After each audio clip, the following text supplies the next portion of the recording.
their first year, and we played down there last year. But about 4 o'clock this afternoon, John, I wouldn't have given you much chance of having a game here tonight. I was about to say that the same thing, Dick, that your homecoming would have been more like tomorrow, maybe even Sunday. A lot of rain in the forecast, but we're going to play some baseball. Well, the field had been tarped, of course, and they took the tarp off about 6 o'clock. And here it is, just about game time. We're going to try to start at 7:05 tonight. The Raiders are on the field. Neither team took batting practice outside. Of course, they hit inside in the cages. And Jacksonville State coming in with a record of 26-19. They're 9-9 in the conference. The Raiders are 19-25. They are 4-14 in conference play. Jacksonville right in the middle of the pack in the conference standings, and the Raiders are down in 9th place and need to win some games to gain a little ground, John, because here it is. We've got only 9 games left in the season in the conference. Well, it hurt having to go to New Mexico State last weekend and get swept. And I felt for you the whole way, I guarantee you. But the thing is, this team knows how to win. They've beat Dallas Baptist. They've beat Western Kentucky. La Tech. They've beat Louisiana Tech. They could have swept Louisiana Tech. They could have swept Western Kentucky. So, will the real Raiders stand up tonight? Yeah, and not to mention a non-conference win against Vanderbilt. Top 10 team in the country. A huge win. That was the first time that the Raiders have won in Nashville in 20 years. No doubt. Yep. So this team can win. And they need to win, and we'll see what happens tonight. We'll talk with head coach Jerry Myers about that coming up next as you're listening to Middle Tennessee Baseball from Van Wagner. Not feeling well and need to see a doctor? Find the care you need now at Ascension St. Thomas. We're here with 24/7 ER care, same-day care, and walk-in urgent care for broken bones, sprains, allergies, sore throats, and more. Visit ascension.org/St. Thomas Care to get the right care at the right place at the right time. Serving Middle Tennessee State University, Murfreesboro, and surrounding communities. Hey Blue Raider fans, this is Brad Hopkins with Exit Realty Bob Lamb & Associates. Winning in real estate is a lot like football. Good coaching and recruiting a great team are the keys. I put together a team of lenders, inspectors, and home professionals to help you succeed. Let me coach you through this process and make sure you come out a winner. Whether you're looking to buy, sell, or invest, I am here to help you win. Visit BradHopkinsHomes.com or call 615-556-9239 to find out more. Pepsi Zero Sugar has taken its flavor to the next level. A Zero Sugar Cola has never tasted this good. But we don't expect you to take our word for it, so we're putting it to the test, starting with me. My mouth is watering already, so I think we can skip the drum roll and get right to the main event. Cue the fireworks. We have an official best Zero Sugar ever. It's delicious, it's refreshing, and it's so good you'll need to try it for yourself. Trust me. Pepsi Zero Sugar. Zero never tasted so good. That's what I like. When the arena lights dim for a concert, or when the crowd becomes one at a big game, you can almost feel like you're the biggest fan. But who's your biggest fan? It's the person that will get you home safely after a night of drinking. It's the person who looks out for your life to make sure you leave the stadium with someone sober. This could be a designated driver or someone who offers to get you a ride share. Because in Tennessee, fans don't let fans drive drunk. Brought to you by the Tennessee Highway Safety Office, a division of the Tennessee Department of Safety and Homeland Security. WGNS, the flagship station for Blue Raider sports. Well, Jerry, it's getting down to final couple of weeks of the season, and the Raiders are not in the most advantageous position in the standings right now. But all is not lost. There's no magic number yet. Right. I mean, we can't look at it in terms of, what's ahead of us at all. Got to focus on today. Obviously, that's what I'm going to say, but that's what we truly have to do and try to see if we can just start playing our best baseball and going into a series and see if we can get a win today and then go from there.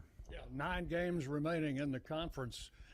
After this series, it'll be 6. But kind of like a horse race. If you're running next to last, you can't pass everybody at one time. You just have to take them one at a time. And if you've got enough time left in the race, you can overtake them.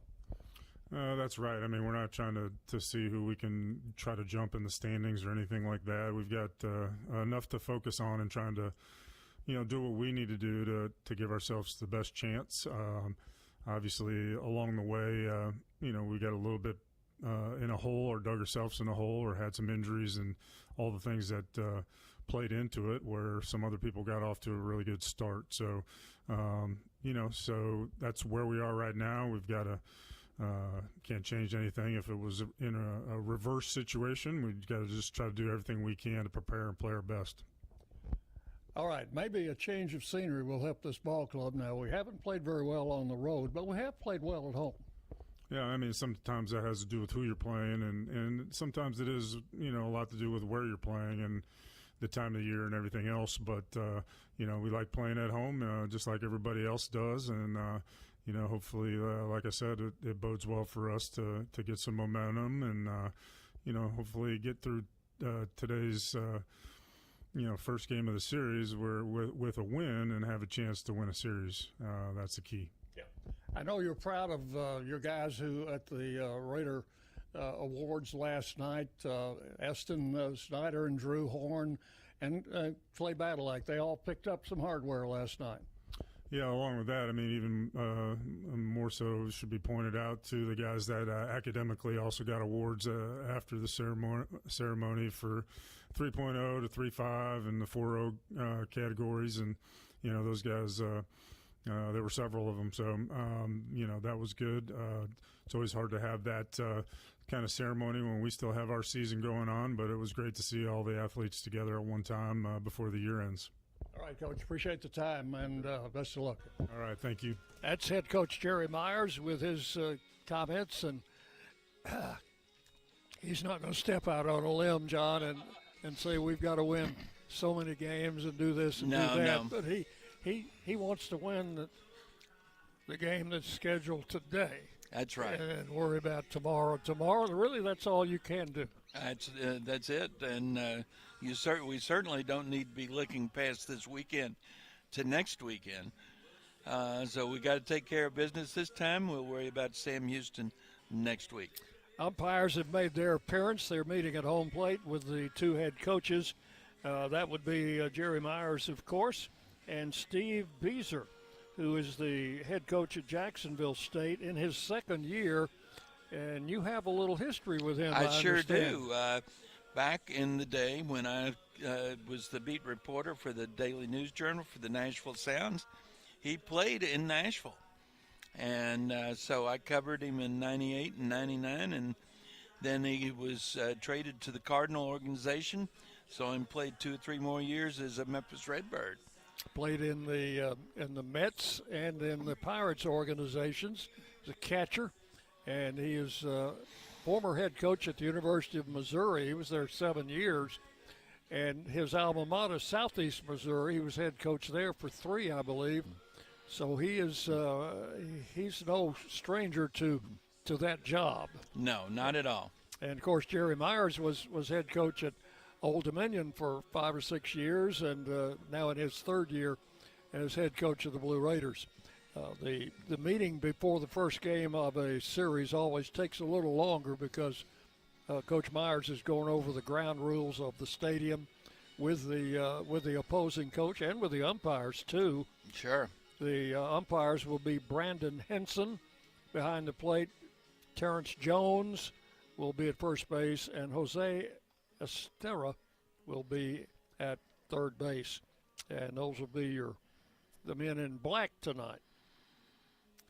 So we will have the starting lineups for both teams coming up next. Right now, let's take 2 minutes. 2 minutes on the Blue Raider Network from Van Wagner. Hey, Blue Raider fans, we know life comes at you fast, but with the right insurance, you'll always be covered. Whether it's home, auto, or life insurance, your local State Farm agent, Trevor Haggard, former MTSU baseball player, is here to help you protect what matters most. Give them a call at 615-203-5522 and find the right plan for you. Like a good neighbor, State Farm and Trevor Haggard are here to help. 615-203-5522. This is Chip Walters, and I'm honored to be your 2024 MTAR Realtor of the Year. I'm with Exit Realty Bob Lamb & Associates, and like many of you, I've seen the real estate market shift and change.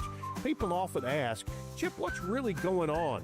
Well, that's a great question, and I believe in answering with solid, factual data. So let's cut through some of the noise. I invite you to reach out. Let's have a conversation about your real estate goals and the current market trends in your neighborhood. You can find all my contact information at choosechip.net. Will Fraley, attorney at law, has experience you can count on. Former Blue Raider baseball player and MTSU alum Will Fraley serves Murfreesboro and the surrounding communities. Put a strong and experienced legal fighter on your case. Give Will Fraley a call and he can handle all of your legal matters, including criminal and domestic or family law. Visit willfraleylaw.com or call 615-410-7290. Today's game is brought to you in part by proud partners of Blue Raider Athletics, Grannis & Associates, certified public accountants. They provide a full range of tax preparation, accounting, and bookkeeping services for both business and individual needs. That's Grannis & Associates. Give them a call at 615-895-1040 or visit Grannis & Associates online at gcpas.com.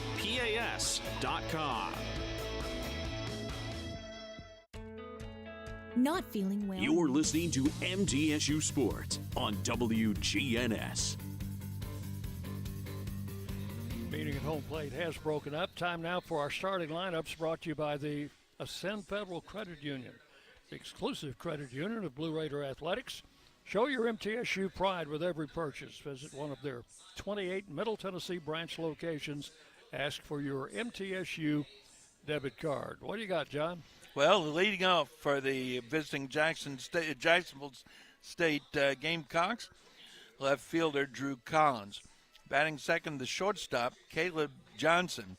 Batting third, the second baseman, Cooper Blauser. And if that name sounds slightly familiar, you Braves fans might remember his dad, Jeff. The cleanup spot, first baseman, Brady Thomas. Batting fifth, the catcher, Grayson Ash. Batting sixth, the DH Carson Hornig, and third baseman Sam Siles bats seventh. Ace Williamson, the left center fielder, bats eighth, and the right fielder Trey Majette bats ninth. On the mound will be a left-hander, Jackson Phipps. For the Blue Raiders, leading off will be the center fielder Eston Snyder. Batting second, the third baseman Clay Badalak. Tyler Minnick will be behind the plate, bats third. And Brett Von Dolan will be the DH in the cleanup spot. Keaton Ray, the left fielder, bats fifth. Batting sixth, shortstop Matt Wolf. Batting seventh, the right fielder, Brett Rogers. First baseman Hayden Miller bats eighth, and Cooper Clapp, the second baseman, will bat ninth. On the mound tonight will be the left-hander Chandler Alderman. And those are our lineups. Right, John. In Conference USA tonight, New Mexico State is at Kennesaw, and that was a 5 o'clock start. Liberty is at Sam Houston. That one has been postponed. They're going to play 2 tomorrow. Okay. PPD on that one. Louisiana Tech is at Western Kentucky. And they are starting, they were caught in that same rain that we were caught in. They're starting here at 7 o'clock as well. Florida International is at Dallas Baptist tonight. Dallas Baptist leading the league at 13-5. Kennesaw second, 12-6.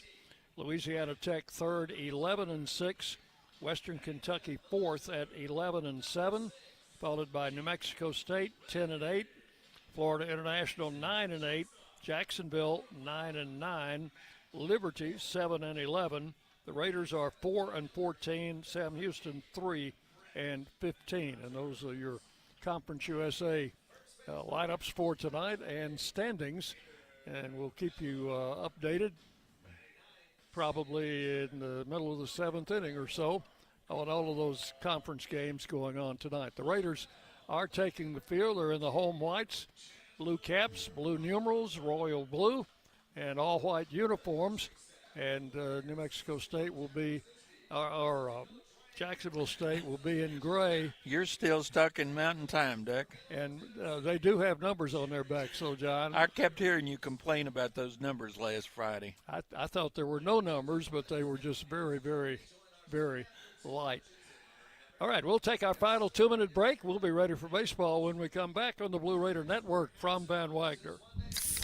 Pepsi Zero Sugar has taken its flavor to the next level. A Zero Sugar Cola has never tasted this good. But we don't expect you to take our word for it, so we're putting it to the test, starting with me. My mouth is watering already, so I think we can skip the drum roll and get right to the main event. Cue the fireworks. We have an official best Zero Sugar ever. It's delicious, it's refreshing, and it's so good you'll need to try it for yourself. Trust me. Pepsi Zero Sugar. Zero never tasted so good. That's what I like. The Blue Raiders are winners in the classroom, on the field, and the courts. Richard Lewis here. I want you to win in real estate also. Buying, selling, auction here in Tennessee, or along the Gulf Coast, a second home, or investing. Give me a call to help start that winning process. 615-319-9981. Oh, I'm never too busy for your referrals. Richard Lewis, Exit Realty, Bob Lamb & Associates. Las Casas Drugs is a proud sponsor of Blue Raider Athletics, located at 4702 Las Casas Pike, just minutes from Murfreesboro. Las Casas Drugs strives to provide all of your pharmaceutical needs in that hometown atmosphere you deserve. Family-owned and operated, Las Casas Drugs offers free delivery, immunizations, drive-through window, gift shop, merchandise, and medication management programs. Come by and see how we can make a difference. And go Blue Raiders. At State Farm, when home and auto work as a team, you score and save money. I'm State Farm agent Andy Wama. Give me a call at 615-890-0850 and let's work together to win big by saving money on home and auto. With the service you get from State Farm, you might think our car insurance costs more. I'm State Farm agent Andy Wama. Give me a call at 615-890-0850 and let me show you with discounts up to 40%. You may find it even costs less.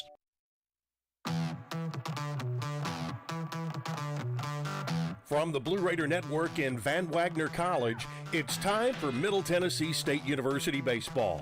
Today's game is brought to you in part by Exit Realty, Bob Lamb & Associates, and agents Brad Hopkins, Richard Lewis, Tim Page, and Chip Walters. State Farm Insurance and agent Deb Insel. Pepsi and your local Pepsi bottler. The Tennessee Highway Safety Office. And by Middle Tennessee State University. Ladies and gentlemen, it's time for Blue Raider baseball.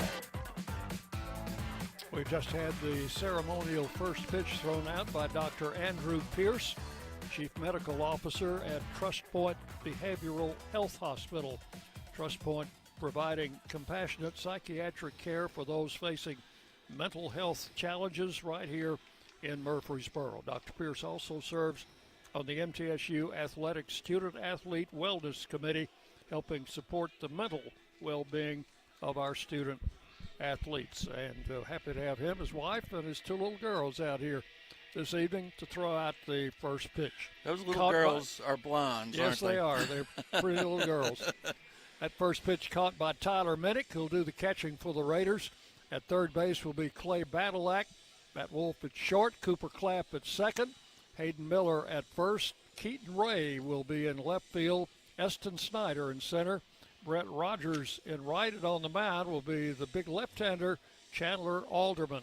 Chandler making his 12th start of the season. He's thrown 51 and 2/3 innings, given up 54 runs, 34 of them earned on 67 hits, 24 walks, 38 strikeouts. He's got a 5.92 ERA, a 3-7 record. Opponent sitting 310 against Chandler.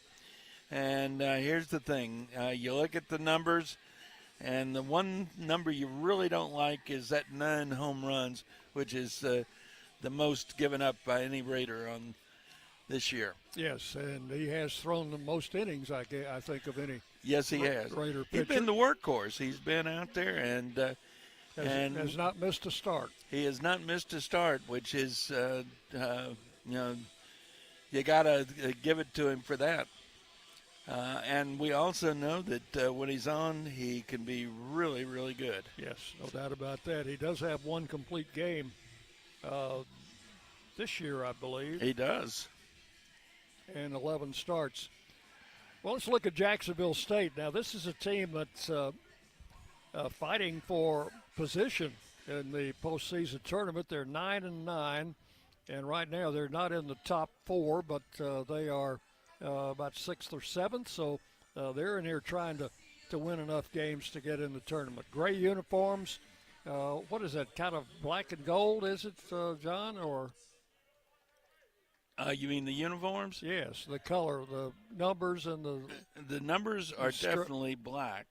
The across the front of the uniform is Gamecocks. That's in red, shadowed in black. Pitches inside, ball 1, ducking away. Time at first pitch. 7:06. Let's mark it down because we didn't think we were going to have a first pitch tonight. 1 ball, no strikes. The count to Drew Collins.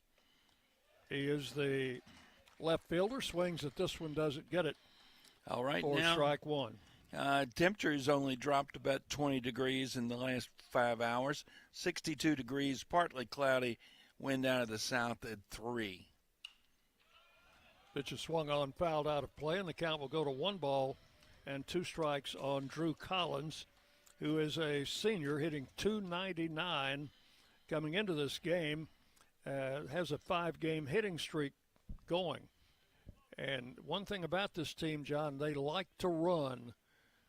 So you're going to try to keep them off the bases. And one way to do that is to strike them all out. There's a fastball in for a swinging strike 3.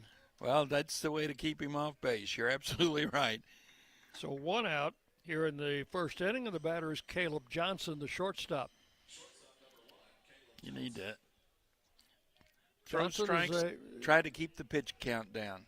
Johnson is a junior. He's out of Phoenix City, Alabama. And a right-handed batter takes the pitch from Alderman up high for ball 1. Actually, he's a switch hitter batting right-handed.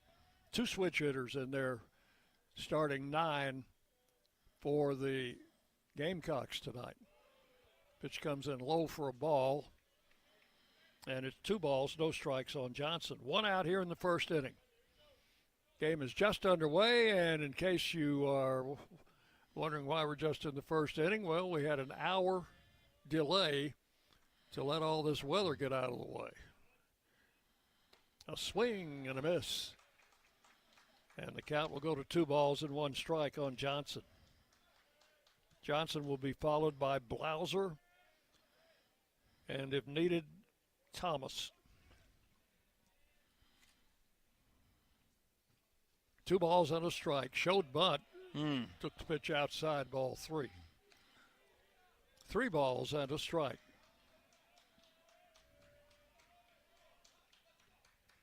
This is Caleb Johnson's 3rd year with this program. Pitch is swung on and hit in the air into left center field. Moving over is Eston Snyder. He will grab it. And that is out number 2. This must be the first time in a month that we've played at home and can say that the wind is not going to be a factor tonight.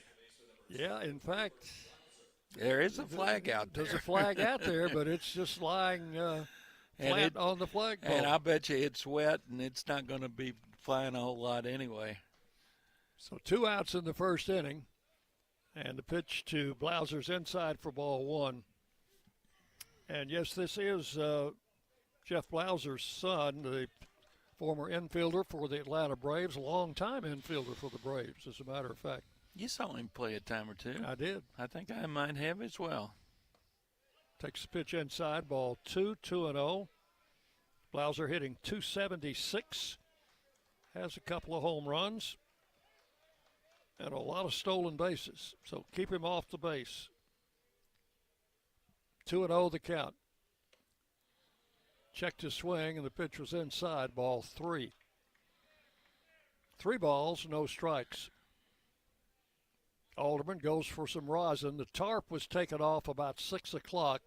So the infield is dry. But field looks great. It does. And ball 4 is low and inside. And there's the first base runner for the Gamecocks on a base on balls. And this has been where Chandler's had his issues. Gets 2 strikes and can't get the inning finished. So 2 outs, runner at first.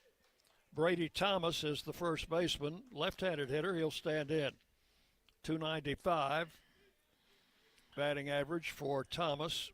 He's got a 5-game hitting streak going. Takes a fastball in for a strike, 0-1. So you think with Blauser it's not a case of if but when he runs? Exactly. Auburn, even though Alderman is a left-hander, he doesn't have a great move to first, but good enough that that runner's not going to get too big a lead, and the pitch to the plate is outside. Ball 1-1. So on that pitch, the runner was actually leaning back toward first base when Alderman released the ball.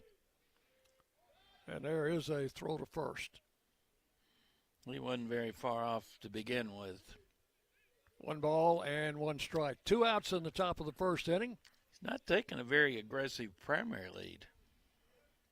No score in the game. We're just underway. Alderman with the pitch. Swung on, hit foul to the left side. That's out of play. 1 ball, 2 strikes the count. I think they got over into the grass outside the ballpark. The grass in the outfield will be rather damp, I would think. For a while, at least. The 1-2 pitch is up high, ball 2. 2-2. This might be a running count. 2-1 is certainly a running count, but he might run on 2-2 as well. Miller holding the runner at first.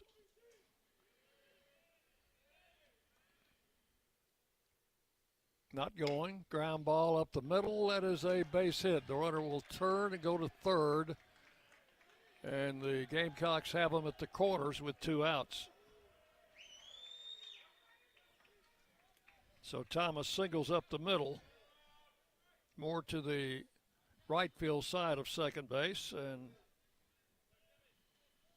they'll bring up the catcher, Grayson Ash. 7 home runs for this young man. Minnick out in front of the plate, giving the defensive signals. So Blauser is at third. Thomas, he does have 8 stolen bases, so he's a big fellow. He's 6'5".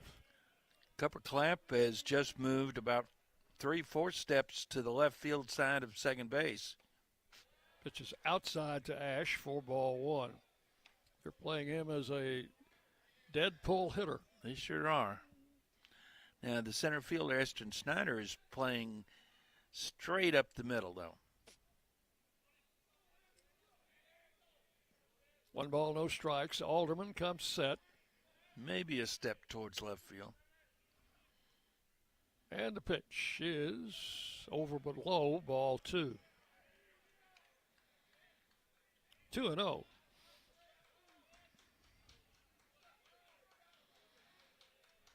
And you've already said it, John, but one of Chandler's main problems this year has been getting behind the hitters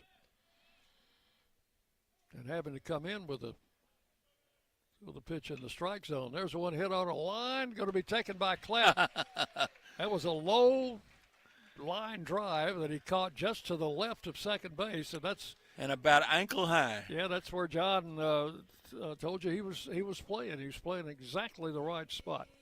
So that's going to be all in the first inning for the Gamecocks. No runs. They had a hit and 2 men left on base. So we will go to the bottom of the first inning. It's Jacksonville State 0, and the Blue Raiders coming to bat. You're listening to Blue Raider Baseball from Van Wagner. At Middle Tennessee Electric, we see the lines that link us all, illuminating our neighborhoods, empowering our businesses, and helping us to recharge. Because we believe in the power of good energy. Whether it comes from our grids, the sun, or a kind heart. And as your family and our region continue to grow, you can trust that we'll always be there for you. Middle Tennessee Electric, bringing good energy. Nothing is more expensive than a missed opportunity that could have changed your life. Maybe you're just graduating high school, or are working and need to earn a degree to advance your career. Or you aspire to be a leader, and a graduate degree can make that happen. Whether you're just starting out or retooling for the future, Middle Tennessee State University can help you get there. MTSU, the University of Opportunities. The Blue Raiders are on News Radio WGNS. And we go to the bottom of the first inning. No score in the game. For Jacksonville will set their defense for you with Ash behind the plate. They'll have Silas at third, Caleb Johnson at short, Blauser at second, Brady Thomas at first, Drew Collins in left, Williamson in center, and Majet in right field. And on the mound will be the left-hander Jackson Phipps. Jackson Phipps making his 12th start of the season. He's got a complete game. He's thrown 51 innings, given up 24 runs, 21 of them earned on 34 hits, 34 walks, 53 strikeouts. He's got a 3.71 ERA, a 3-2 record. Opponents hitting 188 against, is that right? Yeah, I got the right line there. 188 against Phipps. And has not given up a home run this season. He's also been known to hit a few folks. He's hit 9 batters. 6'4", 225, a junior from Dallas, Georgia, and a transfer from the University of South Carolina, where he played 3 years. I think one of those years he saw no action. So he is in his first year as a member of this Jacksonville State team. You think maybe Coach Myers might have called some friends over in South Carolina to get a scouting report? Most likely. There's a pitch to the backstop for ball one. Yeah, hit the ball. So I one told ball you goes, he's hit 9 people. He's also thrown 6 wild pitches. Eston Snyder leading off for the Raiders, followed by Clay Badalack and Tyler Minnick.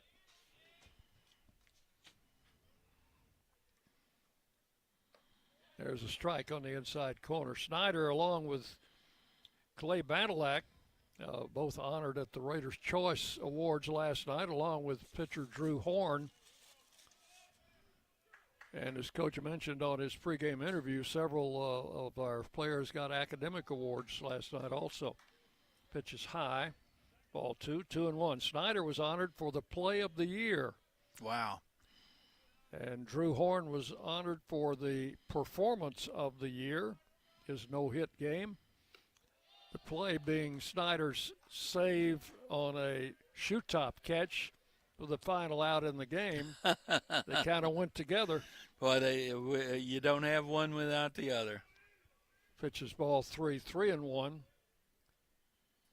And ball 4 is high. That's a base on balls.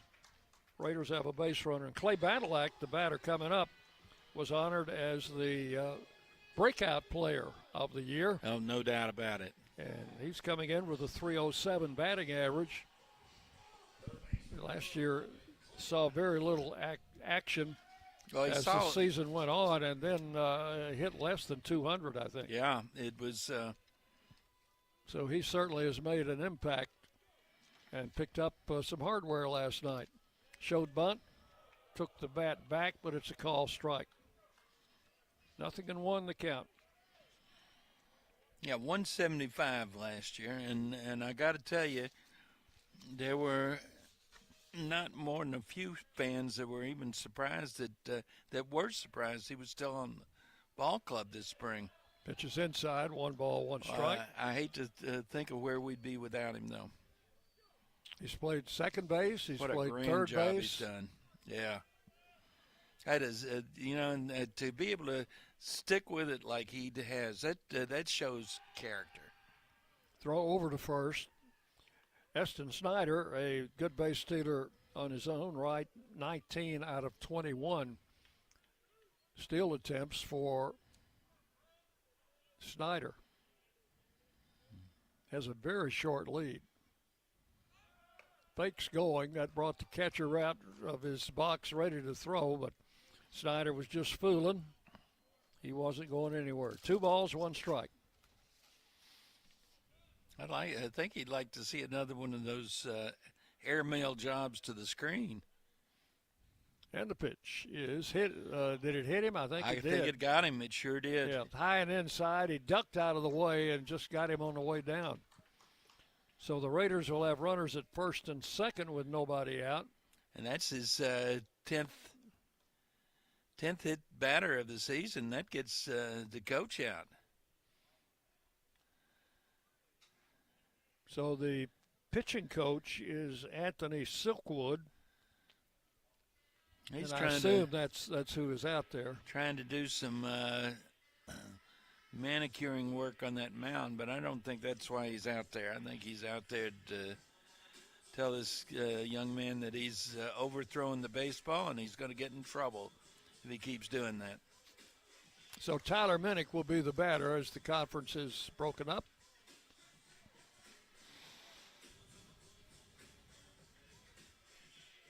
Jacksonville State will play their infield in double play depth, which means the shortstop and second baseman will play 2 or 3 steps in a little closer and a little closer to second base.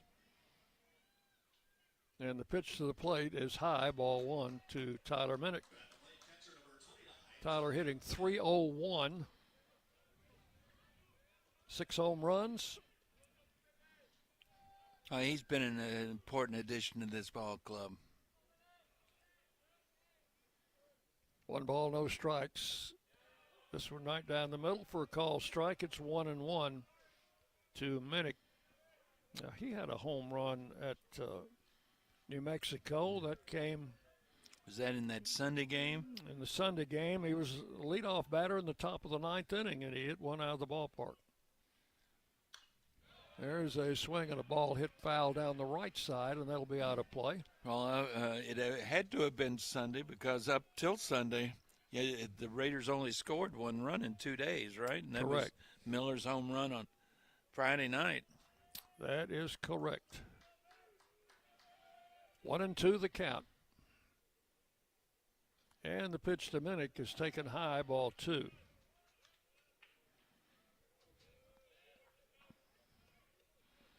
How'd you like to see the bases loaded with nobody out for Brett Von Dolan? He's been up there in that situation before. He has. Swing and a ball hit foul down the right side. And again, that's going to be out of play. We've got some kind of ceremony going on over at Murphy Center tonight, but it's not a Rutherford County High School graduation. They don't start until next week. There's a swing and a miss, and Minnick is down on strikes. And that is out number 1. So 1 out, runners first and second for Brett Von Dolan. He is the DH tonight. 15 home runs to lead the team. .307 batting average for the sophomore.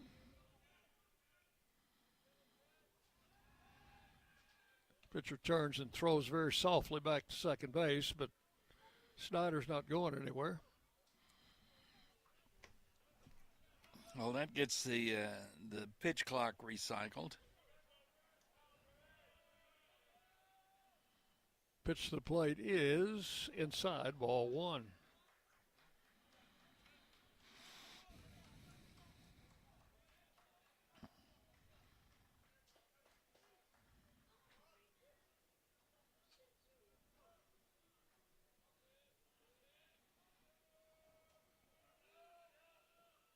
Left-hander comes set, again turns, throws back to second. I checked the rule on that. You remember in Vanderbilt game, Right. we were talking about the batters stepping out of the box all the time. Right. And running the pitch clock down. Coach Myers explained there's a pitch high for ball 2. The batter has to be in the box, ready to hit when the pitch clock shows 8. Before that? Well, they were milking it all the way to 8, weren't they? Yeah, they were. Checked swing, and the pitch is low and inside, ball 3. So it's 3-0 to Von Dolan. Pitching him carefully. I think they've looked at the numbers. Not many secrets in baseball anymore. Even though you haven't seen a team, you've watched them on tape and through scouting services. Strike is called, 3-1.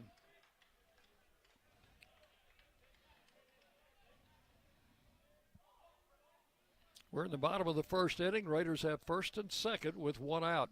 And it's not like these players are existing in some kind of a vacuum. And again, a throwback to second base. You know, so many of them have played on travel teams, and they're just a lot of people see them.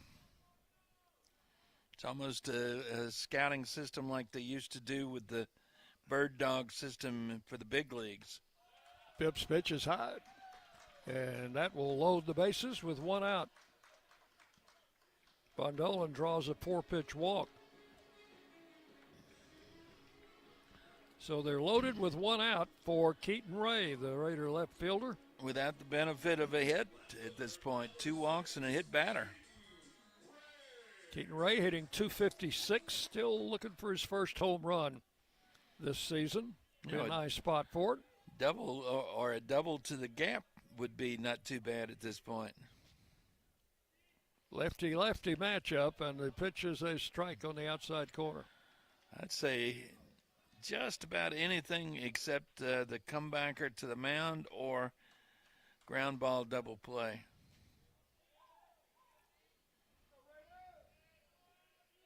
One strike to count. Phipps with the pitch. Strike 2 called, same spot. So he's quickly out in front, 2 strikes. Keaton's dad is here tonight. He doesn't miss many games. Ray is a .333 hitter against left-handed pitching. Tried to get him to chase, and he almost did, but no swing. That pitch way outside. 1-2. Matt Wolf will be the next hitter for the Raiders, who have the bases loaded, 1 out in the bottom of the first inning, trying to get on the board first. High, ball 2, 2-2.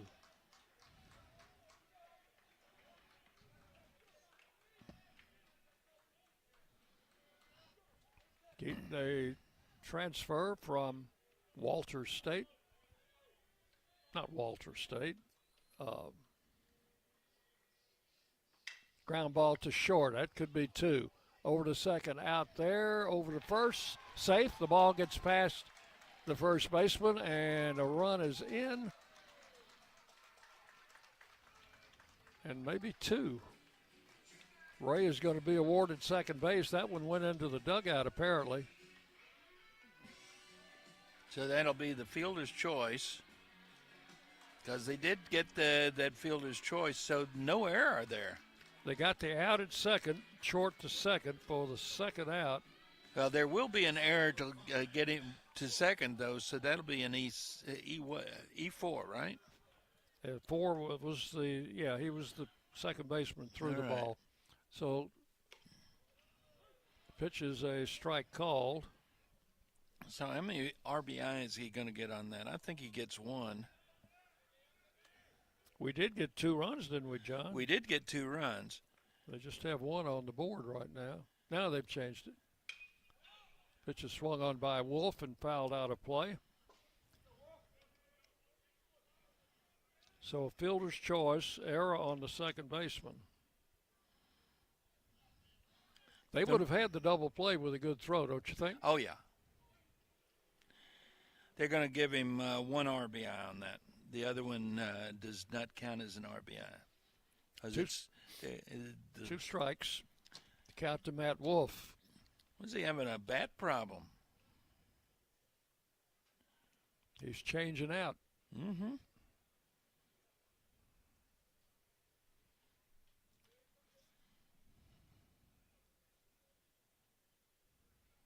I saw one of those metal bats break in one of the games in New Mexico last weekend. Very seldom see that. Boy, I'm trying to think of the last time I saw one of the metal bat break. And it was on contact, on a swing.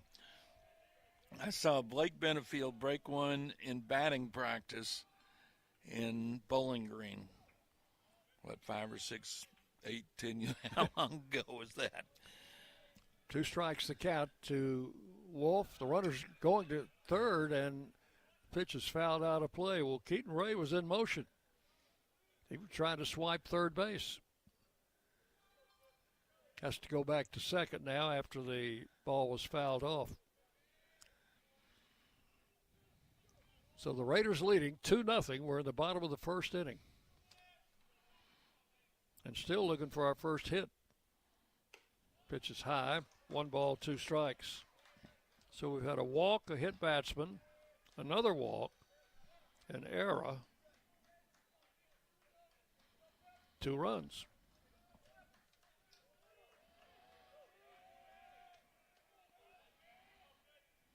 Ready for the 1-2 pitch from Phipps. It's taken high for ball 2, 2-2. Got a note from our friend Tony Kessinger down in Florida. He says he's glad that I'm back in the booth to help you with the play-by-play of the game. Yes, because I need all the help that I can get.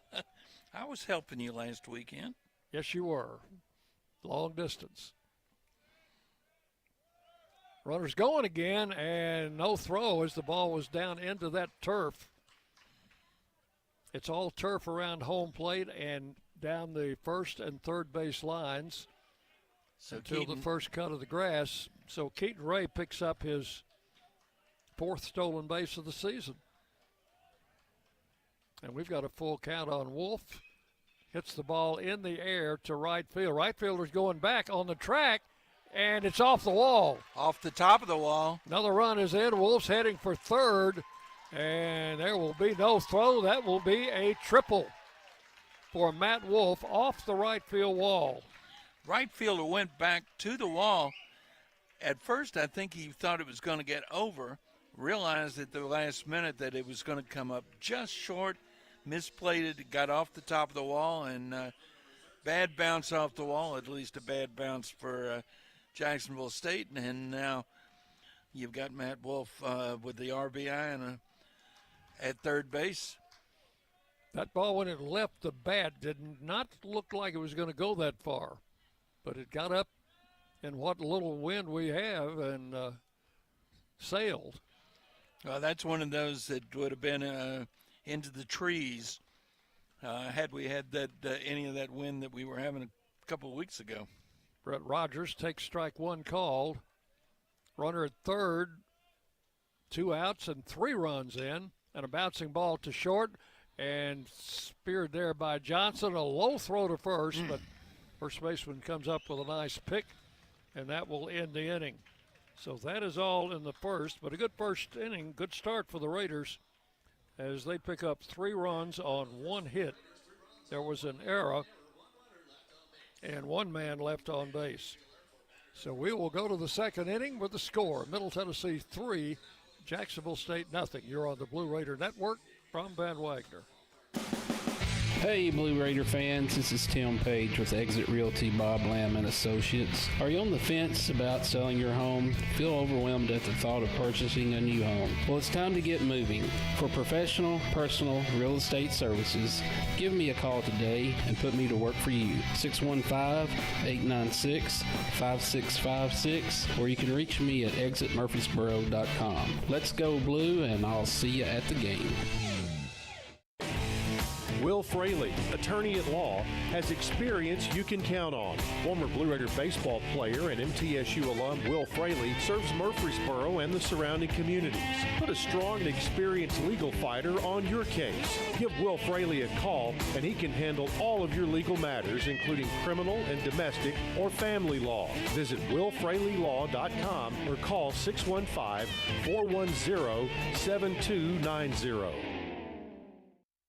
Rutherford County's MTSU station, News Radio WGNS.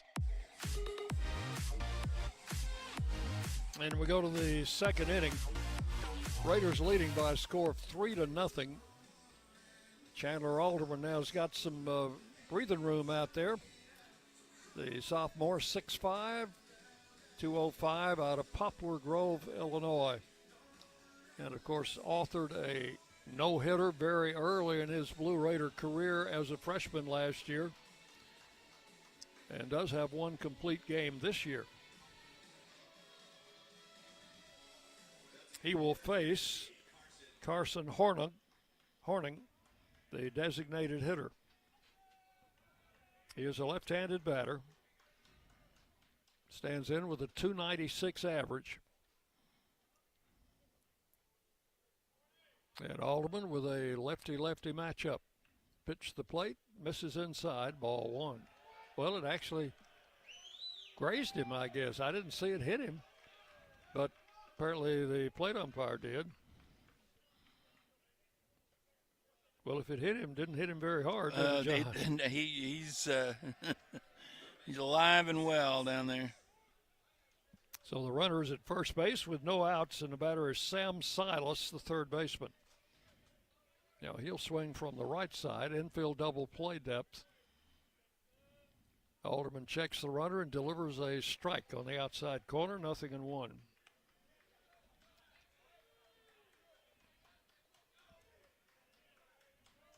Smallish crowd on a Friday night. I think the weather scared a lot of people away. Well, who knew we were going to, first of all, this was a 6 o'clock, the scheduled 6 o'clock start. And at 5:30, in a lot of places here in Murfreesboro, it was still raining, so. Strike two was called, so it's 0-2 now on Silas. And the pitch is a short grounder that's foul. Yeah, off picking to it up. the on-deck circle. Yeah. 330 down each line here at Reese Smith Field. 395 to dead center, 365 to left center, right center.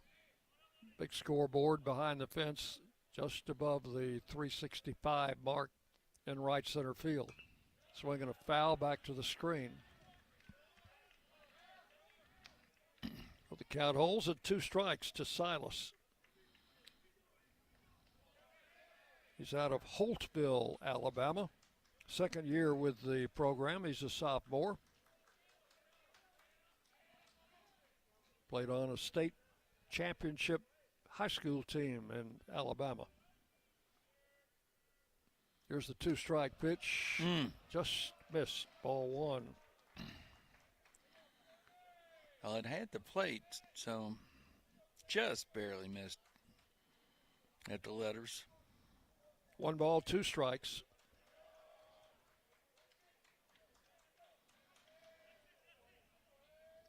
Left-hander comes set, checks the runner, and the pitch is...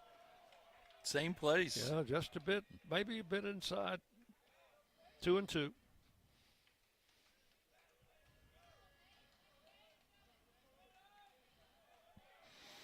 After putting up a 3 spot, you definitely got to come back and put up a 0.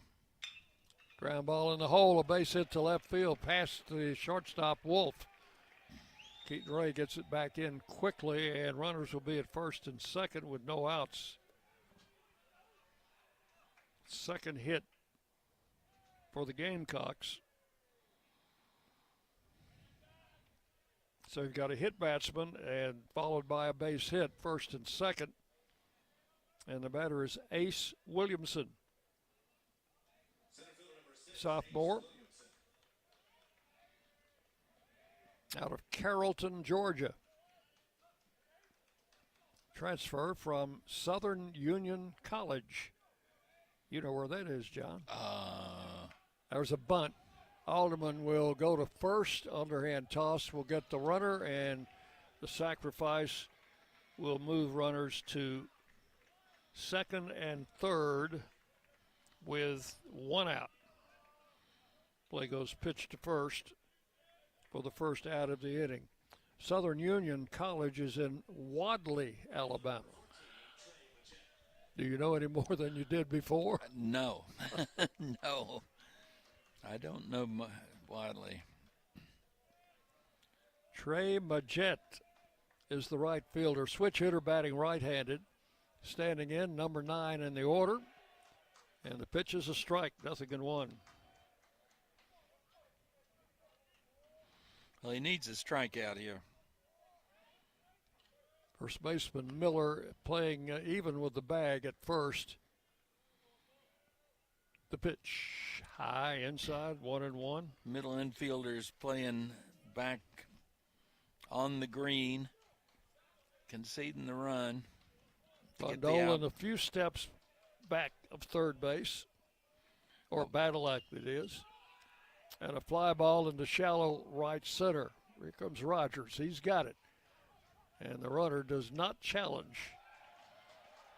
He faked coming in and went back because Rogers has a good arm, and that was a strong throw on the fly. That's right. And the important thing is he hit the cutoff man. Now, Miller had to go up in the air to catch it, but he hit the cutoff man, and that's what you want to do. That's basic baseball there. 2 outs, runners at second and third for the leadoff hitter, Drew Collins. Struck out in the first inning. Switch hitter batting left. And the pitch is swung on, hit in the air to left field, and that one's going to be caught out there by Keaton Ray on the warning track. And again, that one went a little farther than it appeared when it left the bat. Looked like it fooled him just a little bit. So that is all in the second inning. No runs, a hit, 2 men left. So they leave 2 runners in scoring position. We'll go to the bottom of the second inning. Middle Tennessee 3, Jacksonville State nothing. You're on the Blue Raider Network from Van Wagner. Today's game is brought to you in part by proud partners of Blue Raider Athletics, Granis & Associates, certified public accountants. They provide a full range of tax preparation, accounting, and bookkeeping services for both business and individual needs. That's Granis & Associates. Give them a call at 615-895-1040 or visit Granis & Associates online at gcpas.com.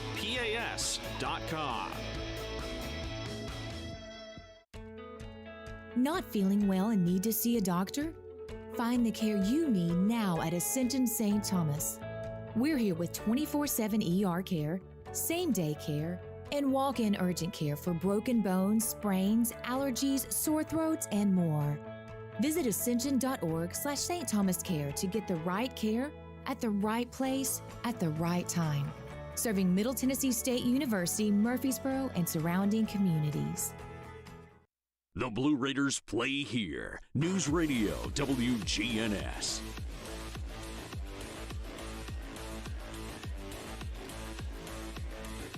We go to the bottom of the second inning. Raiders leading 3-0. We'll have the number 8 hitter, Hayden Miller, to lead off against the left-hander, Jackson Phipps. Raiders didn't knock the cover off the ball in the first inning, but got a little help from Phipps, who walked a batter and hit a batter. Actually walked 2, hit a batter. And then Matt Wolf touched him for a long triple. That was the only hit in the inning. There was an error in the inning also, which figured into the scoring. So 3-0 the score. Here's Hayden Miller. Checked his swing and took the pitch outside for ball 1. Look at that. First base umpire gave us the call on the check swing. 1 ball, no strikes. Swinging a foul straight back, 1-1. Glad to have you along tonight. We're glad to be here. Home sweet home. 1 ball, 1 strike. Phipps with the pitch. Swung on, hit to left field, not deep enough. Left fielder back there, Collins, will make the grab, and that is out number 1. 1 out in the second inning. Cooper Clapp set out the last 2 games in New Mexico, back in the starting lineup tonight. Left-handed hitter. Still trying to get that average up over the 200 mark after getting hit with a pitch. That was was that the first game of the season? Second game, wasn't it? Second game. Fouls this pitch off, strike 1, and then seems like forever and ever and ever again. Took him a long time to get back in the lineup after that hand healed, and just now really getting his swing back.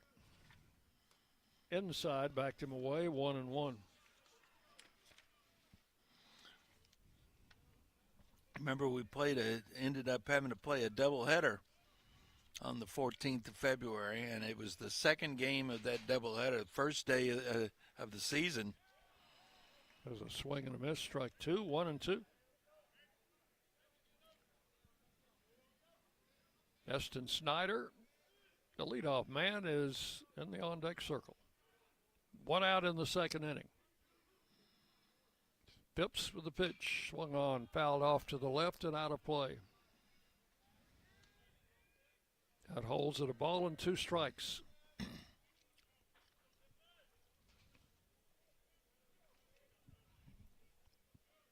3-0 game. We're in the second inning. Raiders on top, and the pitch to the plate is swung on and missed, strike 3. 2 outs, second strikeout for the pitcher Phipps. And the leadoff man, Eston Snyder, who drew a base on balls and came around to score in the first inning, will stand in. This is the 49th meeting between Middle Tennessee and Jacksonville State. Series started back in the early 70s. When Coach Pete was around? Before Coach Pete. There's a swing and a foul. Of course, that was where Coach Pete went to school. And then, of course, the series resumed when Jacksonville State moved into Conference USA last season. Here's the pitch, high for a ball, 1-1. So in the 48 previous games, the Raiders won 27 of those, and Jacksonville won 21. Raiders would like to maintain that edge or improve on it. Swinging a foul down the right side. Right fielder started over that way, but that one's far out of play, and it's 1-2.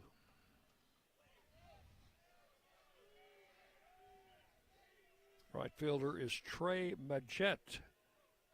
He's a freshman.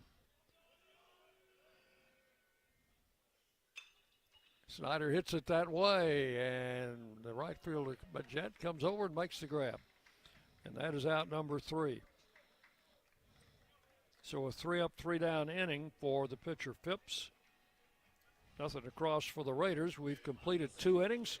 Middle Tennessee 3, Jacksonville State nothing. You're on the Blue Raider Network from Van Wagner. Hey, Blue Raider fans, this is Brad Hopkins with Exit Realty Bob Lamb & Associates. Winning in real estate is a lot like football. Good coaching and recruiting a great team are the keys. I put together a team of lenders, inspectors, and home professionals to help you succeed. Let me coach you through this process and make sure you come out a winner. Whether you're looking to buy, sell, or invest, I am here to help you win. Visit BradHopkinsHomes.com or call 615-556-9239 to find out more. Pepsi Zero Sugar has taken its flavor to the next level. A Zero Sugar Cola has never tasted this good. But we don't expect you to take our word for it, so we're putting it to the test, starting with me. My mouth is watering already, so I think we can skip the drum roll and get right to the main event. Cue the fireworks. We have an official best Zero Sugar ever. It's delicious, it's refreshing, and it's so good you'll need to try it for yourself. Trust me. Pepsi Zero Sugar. Zero never tasted so good. That's what I like. WGNS, the flagship station for Blue Raider sports. And we move to the third inning with the Raiders leading 3-0. Chandler Alderman has given up a couple of hits, has walked a batter and hit a batter, but so far has not let anybody cross home plate. Well, he's pitched back in the first and the second. He pitched around scoring runners in scoring position, and as you said, successfully to this point. So Caleb Johnson will lead off. The shortstop is a switch hitter, batting right-handed. I mistakenly said Collins was a switch hitter, but of course he's a straight left-handed batter. But Johnson is a switch hitter, as is the number 9 hitter Majette. Johnson flied to center field in the first inning, hits this one solidly in the left field for a base hit. Just past third baseman Badalak and shortstop Matt Wolf. So a leadoff single for Johnson. Third hit for the Gamecocks. And with nobody out, the batter is Cooper Blauser. One of the things you have to pay attention with Chandler Alderman, he has a tendency to get into deep counts, run his pitch count. That was pitch number 35 as we go into the third inning. So he's in pretty good shape right now. Here's Blauser, who drew a walk in his first at-bat, takes a strike. Didn't see a strike in that first at-bat. He drew a 4-pitch walk. So our second baseman is named Cooper. His dad is in Major League Baseball, and their second baseman is named Cooper, and his dad was in Major League Baseball. There's a strike called, 0-2. Cooper's dad actually had some at-bats in the bigs with the Cardinals. Not many. Pretty much topped out in AAA at Memphis. Blauser's dad had a lot of at-bats in Atlanta. Oh, he sure did. There's a swing and a miss, and he is down on strikes for out number 1. So Johnny walked him on 4 pitches in the first inning and struck him out on 3 pitches in the third. Well, if you're going to strike him out on 3. I like that. How many walks have we seen that started out with an 0-2 count? Too many. Mm-hmm. Here's Brady Thomas. Thomas had a first inning hit, single to right. Alderman throws to first. Caleb Johnson will steal a base. He's got 15 on the year out of 19 attempts. And he's got a very good lead against a left-handed pitcher. Pitch to the plate, misses outside, ball 1. Well, as you mentioned, he's got an aggressive primary lead and even more aggressive secondary lead. 1 ball, no strikes. Runner at first, 1 out. Top of the third inning, Raiders up 3-0, and there's a throw to first. Johnson back. Brady Thomas, the batter, is out of Brandon, Mississippi, which has produced a lot of good players. The runner goes, and the throw to second is not in time. Throw was a little bit high, and he came in sliding head first. Got in under the tag, but I don't think the tag was there in time anyway.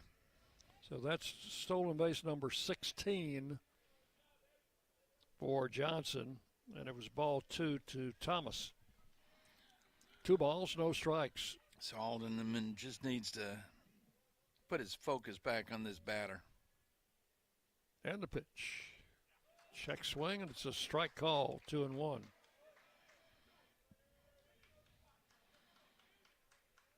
A little bit of a discussion there with Brandon Henson, the home plate umpire. Not much. Just checking location, I guess.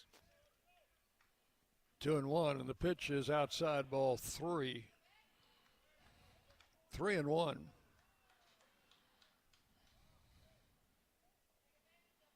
Thomas went to 2 different junior colleges before settling on Jacksonville State. He's in his first year with the program. The pitch. Swung on, hit straight up in the air, and that's a foul ball. Might catch the grandstand, but I don't think so. Got over it. So the count will go full at 3-2. There's a young person going to check that out. There's another one coming in from the grass out behind the third base wall. Full count, 3-2, and the pitch is outside, and he lost him. So this is the 3rd straight inning, John, that Gamecocks have had 2 men on base against Alderman. And that's going to get a visit to the mound. Yeah, because he's kind of skating on thin ice right now. Yeah, he sure is. He got out of those first 2 innings without any damage.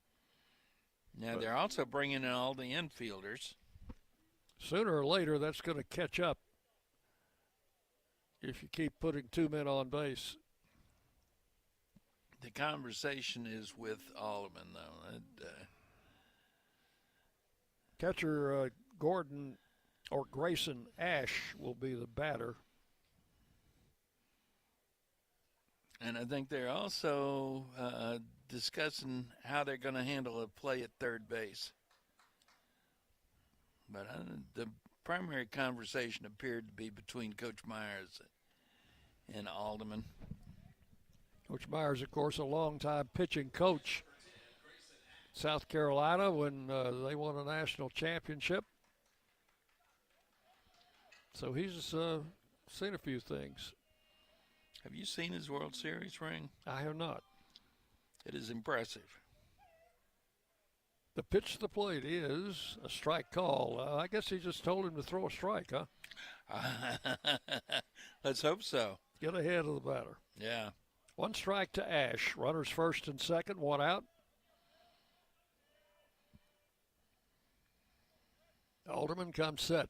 And the runner's on second is going to throw to third. I think he might have him. He's out.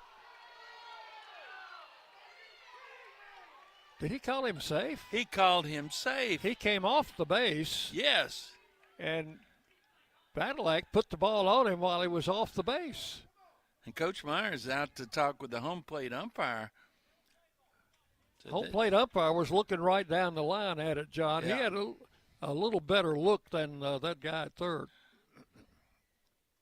And that's one that if we had the instant replay television system, we'd certainly want to see that one again because third base umpire blew that call.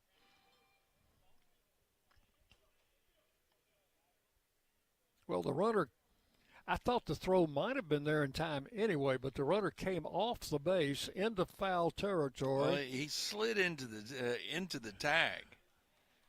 Slid into the tag and then came off all the way off the base. He did. That's just a very poor call. And with no replay available, it's going to stand unless the plate umpire has power to overrule, but apparently he's not going to do so. Nope. So that will have to be a stolen base for Johnson. So he stole second, stole third. Now we got first and third with 1 out. And a 1-1 count on the batter. They've got the shift on this batter with Clapp 3-4 steps to the left field side of second base. Pitch is outside, ball 2, 2-1. This is exactly how they had him played back in the first inning. They hit that little low line drive to the second baseman. Little humpback liner that he drills this one to left, but it's right at Keaton Ray. He'll make the catch. The runner at third will tag and score, and we've got a 3-1 game. Sacrifice fly for Ash. That should have been the third out, Dick.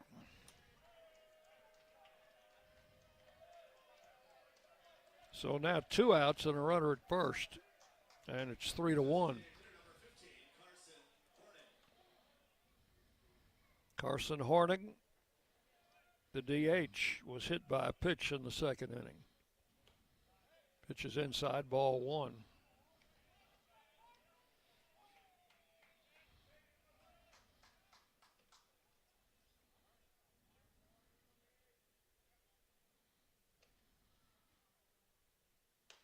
There's a strike. That even sounded like a strike. It did. 2 outs, runner at first. 1 ball, 1 strike to Horning.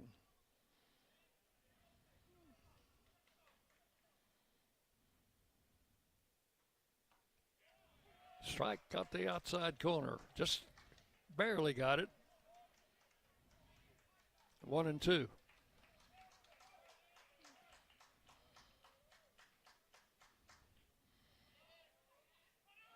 Runner goes, and the pitch is fouled out of play. Well, they're running that big first baseman. Well, that looked like they had to hit and run, and my guess is you got to hit and run with him because he is not a burner. You could watch him running there, and he has catcher speed. Throw to first, runner back. Even though he's a first baseman, he's got catcher speed. 1-2 the count to the designated hitter, Horning. Pitch is swung on. That one's fouled out of play. You know, they've got, to give you an indication, his secondary lead is not as far away from first base as some of the primary leads that we've seen from this Jacksonville State team. Outside, 2-2. We're in the third inning. Raiders leading 3-1.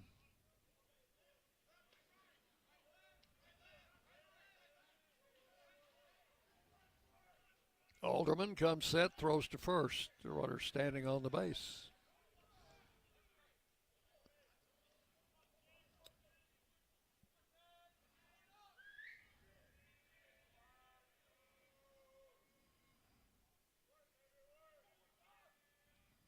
And the pitch.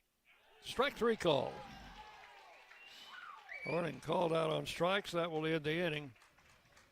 Gamecocks come up with a run on 1 hit and 1 man left on base.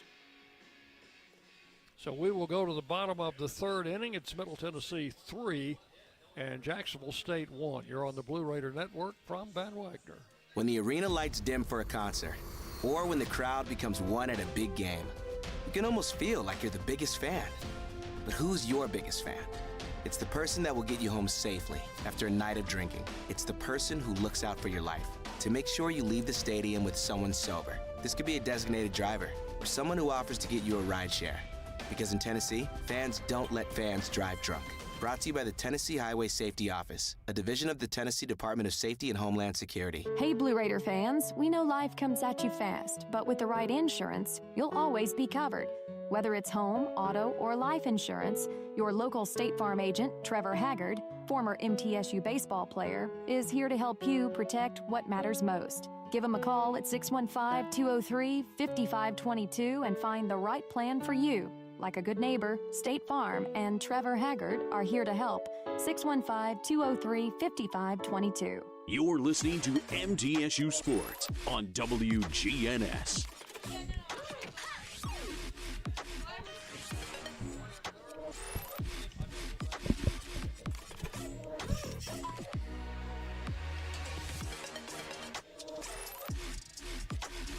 Let's pause 10 seconds for station identification. You're listening to Blue Raider Baseball.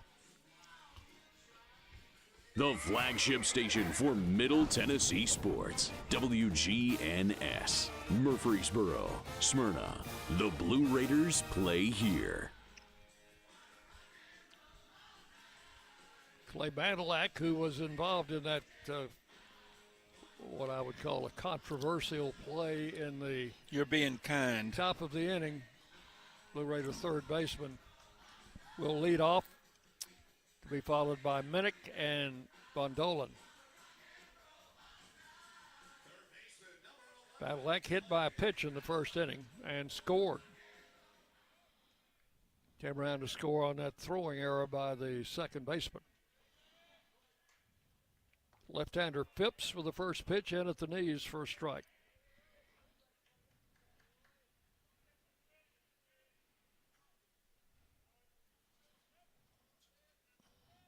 I think Badalak is going to hit a home run before the season's over.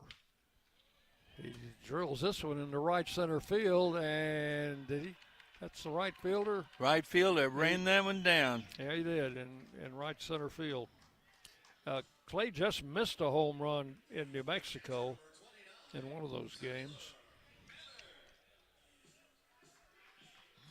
That might be a career highlight if he were to do that.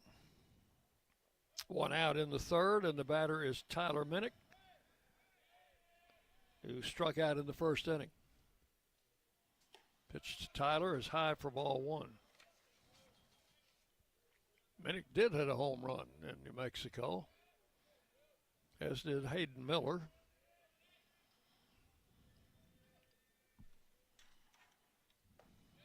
Strike called, caught the inside corner, 1-1 to the Raider catcher.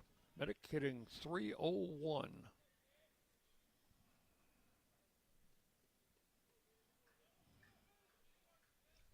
Tyler transfer from Georgia Tech. Swings and misses, strike two, 1-2.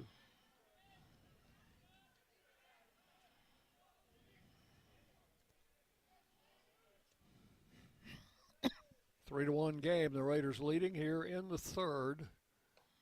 That ball gets away from the catcher, is inside. Rolls back toward the Jacksonville State dugout down the third base side.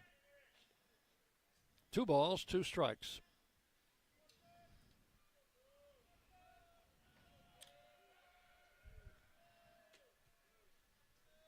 And the left-hander Phipps with a pitch and struck him out with a high fastball.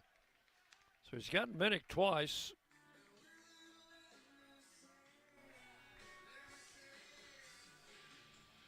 It's 3 strikeouts for Phipps.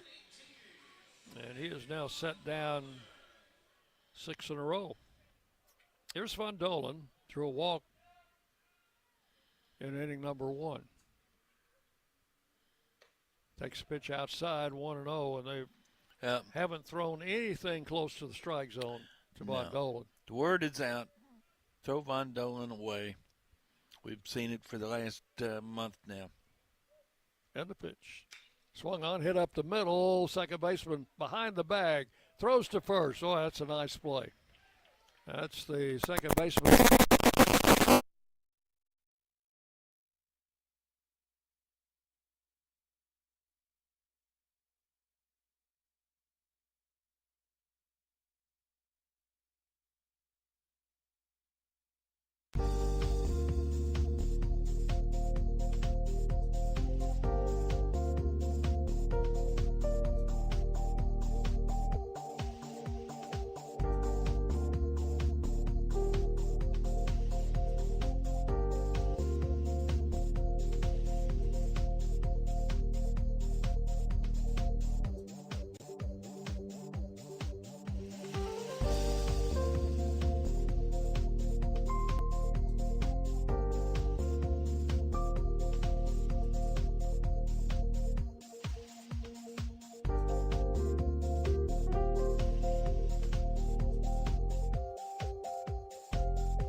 We lost it here on this end. We're ready to go, though.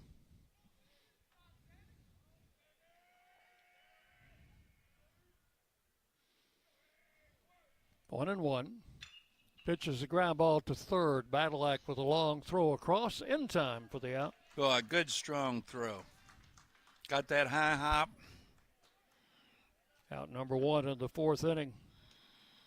And that's the first time that Alderman has got that leadoff hitter since the first. So one out. The batter is Ace Williamson. Left-handed hitter, laid down a sacrifice bunt in the second inning. Moved two runners into scoring position, but they ultimately did not score. Pitch to him is high for ball one.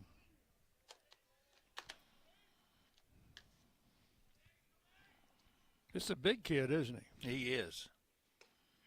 Takes a strike. 1-1. 6'1", 180. Looks a little bigger than that. He does. Pitch is swung on and missed, and it's 1-2. Took a little off. After watching that fastball in the low 90s, comes back with a 78-mile-an-hour slider. Pitch is hit in the air and foul ground. Is that Minute gonna coming stay over. fair? Badalak is over there. There we go. Badalak will take it for out number two. Looked like it was headed out of play, but started coming back in. Badalak in foul ground there to catch it. Right over in front of the Jacksonville State dugout down the third base side.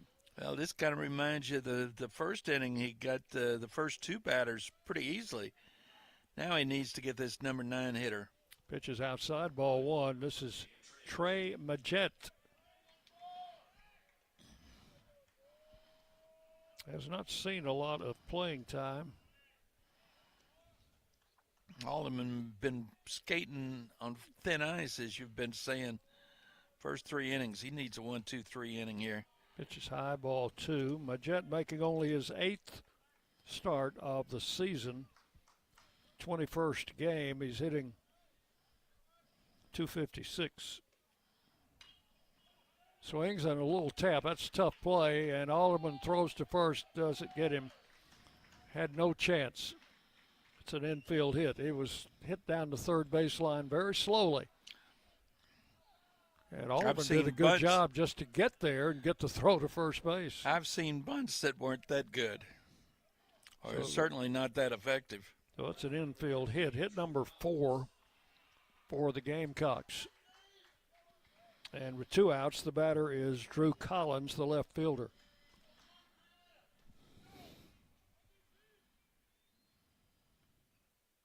Pitch to the plate, low in the turf. A good stop by Minnick. 1 ball, no strikes.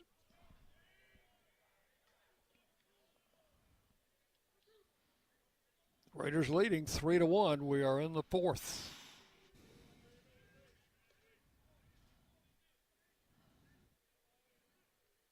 Alderman comes set and delivers the pitch outside. Ball 2, 2-0 to the leadoff man, Collins, who has struck out and flied to left. He has a 5-game hitting streak on the line.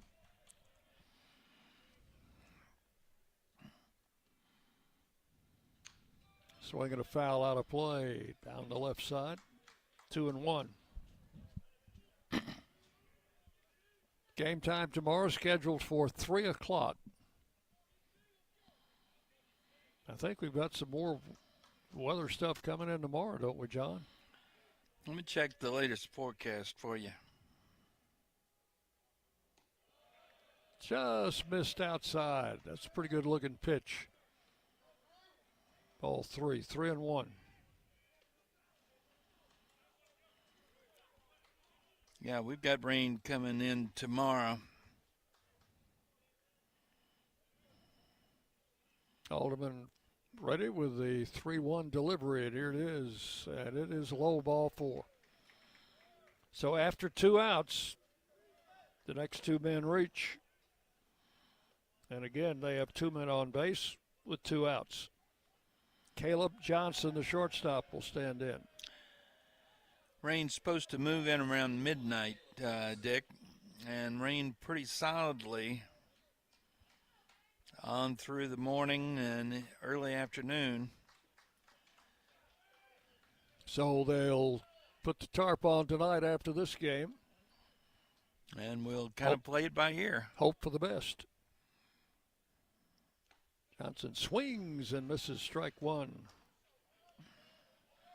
Got a 100% chance of rain forecast through the 1 o'clock hour tomorrow. Starts diminishing around 2. By game time, they're talking 50%. This may be one that we come back and play at 7 o'clock tomorrow night. Inside ball 1-1-1. Or we play 2 on Sunday. I know we're excited about that prospect. That pitch just missed. Ball 2-2-1. Alderman's right around home plate on most of these pitches.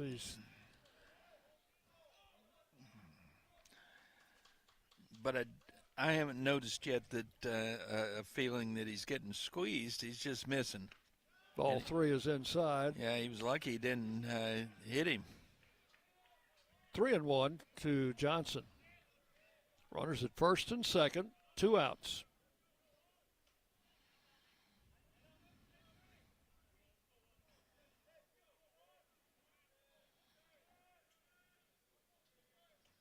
And the left-hander's pitch is swung on, hit in the air to left. Keaton Ray back on the track. At the wall. Tracks it down for out number 3. Wow. So that is going to be all in the 4th inning.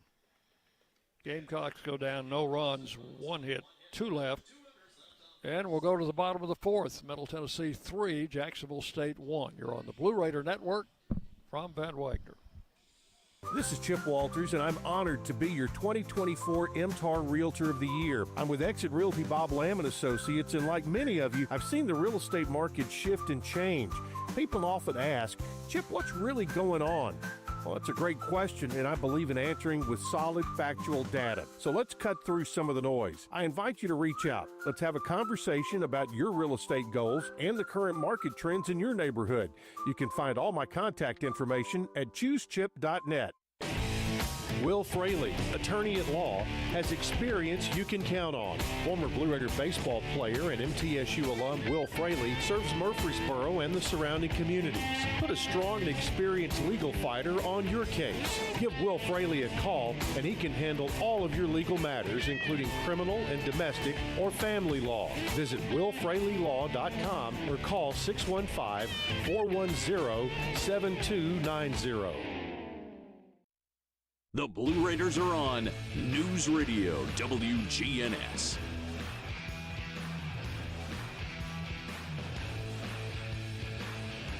Going to the bottom half of inning number 4, Raiders leading by a score of 3-1.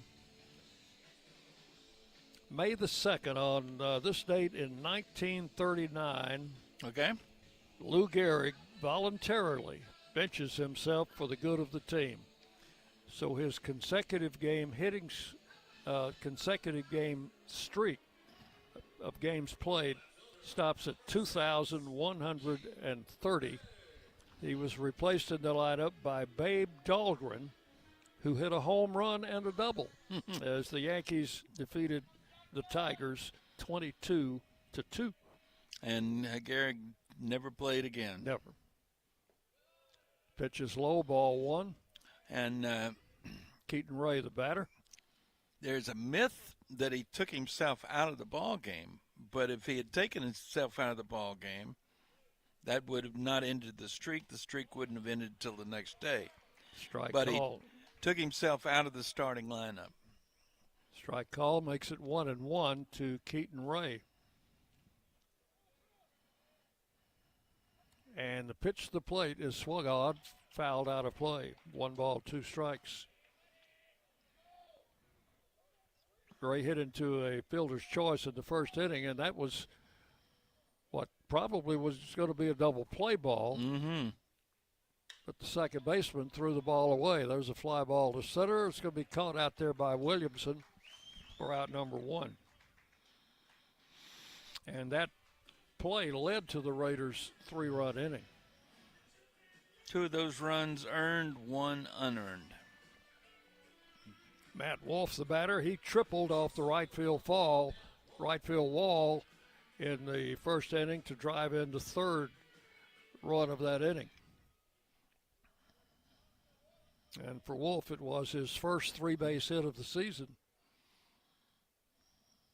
Pitch is called a ball. It looked like it had a chance to get out of here, didn't it? It did. Right fielder thought it was going to get out of here until it didn't. 1 ball, no strikes. Wolf takes it high, ball 2.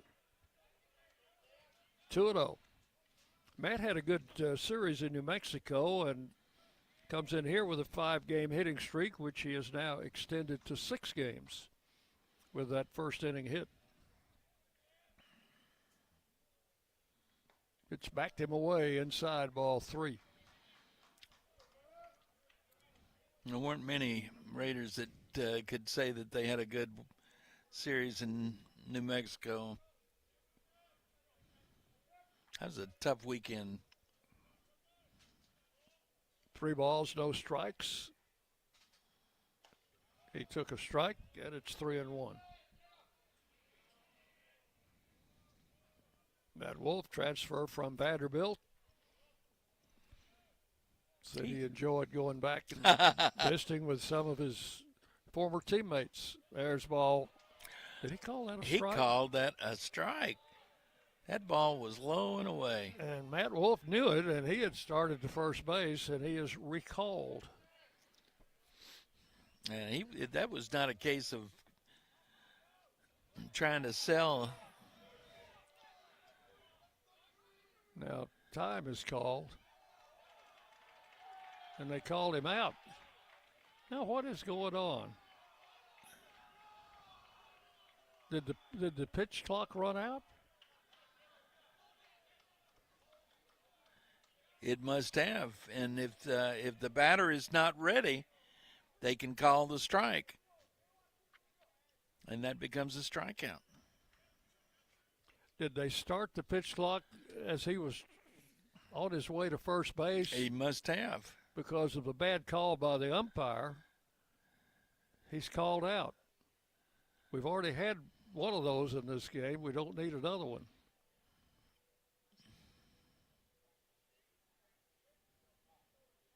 Coach Meyer stating his case, but he's fairly well disgusted right now. I think that last bit of body language kind of told that story, didn't it? Here's Brett Rogers, 2 outs, bases empty. So that ends up, you put that in the book as a strikeout. Wow. And that pitch almost hit him. High and inside, ball 1. All the way to the screen. Rogers grounded out in the first inning on a good play by the shortstop.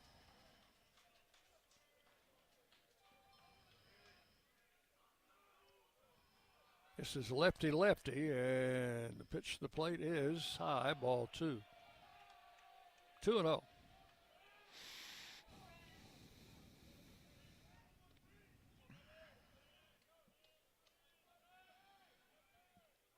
Well, if I were a left-handed hitter and just seen what this guy is capable of, I think I'd be leery.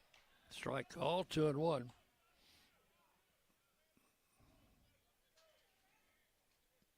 Two balls and a strike.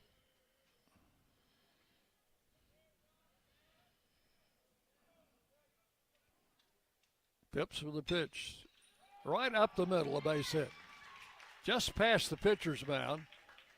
Rogers takes a big turn around first. Goes back to the bag. And that broke a string of 3, 6, 7, 9 straight retired by the left-hander Phipps. So Brett Rogers on at first with 2 outs. That is only the Raiders' second hit of the game. Batter is Hayden Miller. applied to left field in the second inning. Well, what that says is that we took advantage of the opportunities that were handed to us. Pitches low, ball one to Miller. Back in the first inning.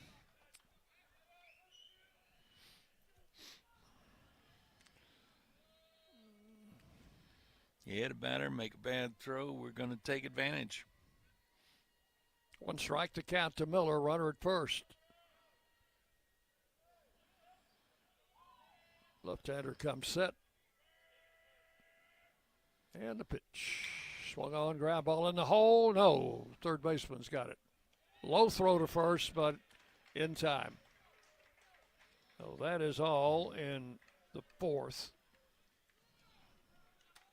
No runs, a hit, and one left.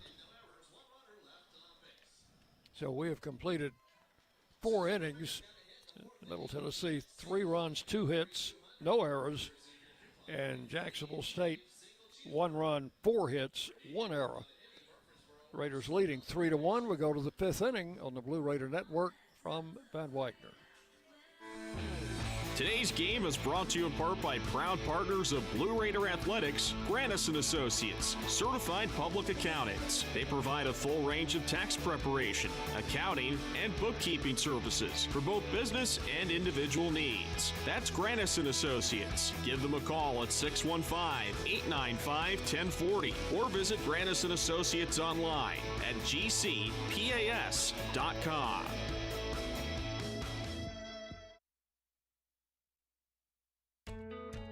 Not feeling well and need to see a doctor? Find the care you need now at Ascension St. Thomas. We're here with 24/7 ER care, same-day care, and walk-in urgent care for broken bones, sprains, allergies, sore throats, and more. Visit ascension.org/St. Thomas Care to get the right care at the right place at the right time. Serving Middle Tennessee State University, Murfreesboro, and surrounding communities. Rutherford County's MTSU station, News Radio WGNS.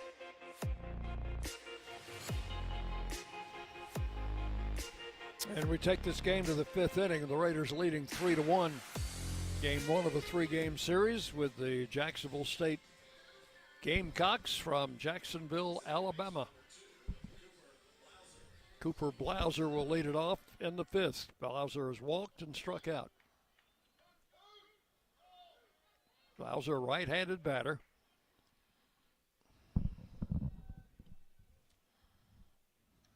And Alderman's first pitch is swung on and missed. Strike one. 87-mile-an-hour fastball.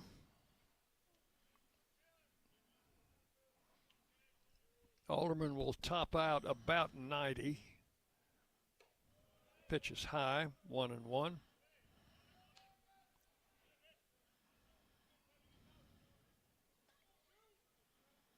Throws 3 basic pitches, fastball, slider, and changeup. And there's the changeup in for a strike, 1-2.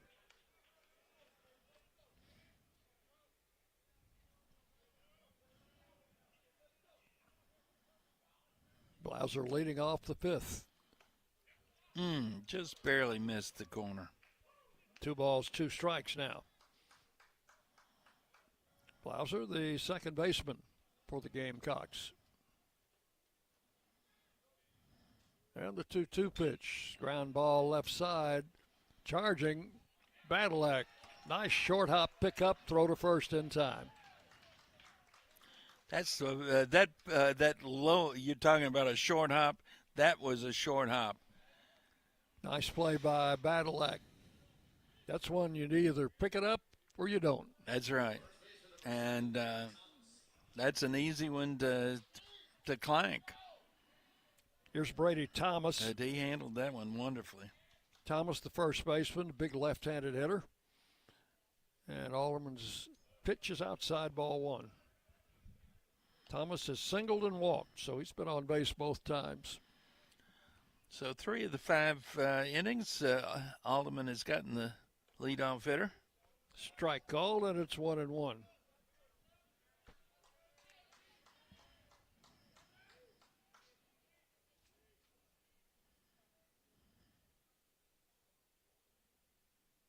There's a little tap. That's foul ball down the left side. So Alderman is no small fry himself. He's 6'5". Thomas listed at 6'5". I got to tell you, there are times when I go down on that field to do that post-game interview, I feel like I'm very short. The pitch. Fly ball to center. Snyder's got the range on it, and he will take it for out number 2. I've got news for you, John. What's that? You are short. I didn't have to say that, did I? You didn't have to say that. I'm not that short. Regular size. But some of those guys are tall. Grayson Ash, the catcher.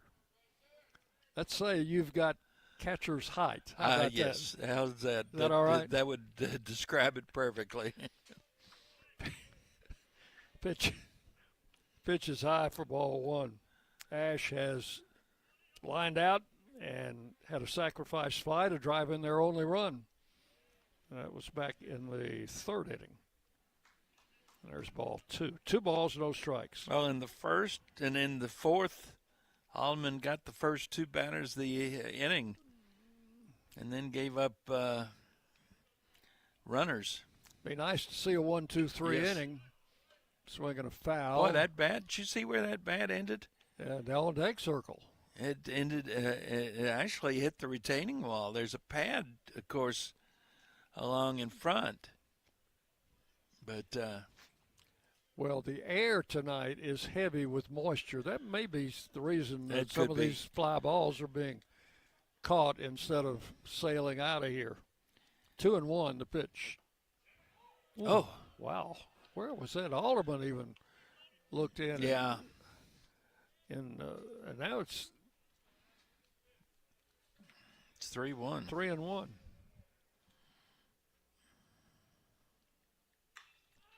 Pitch is swung on, hit to left field.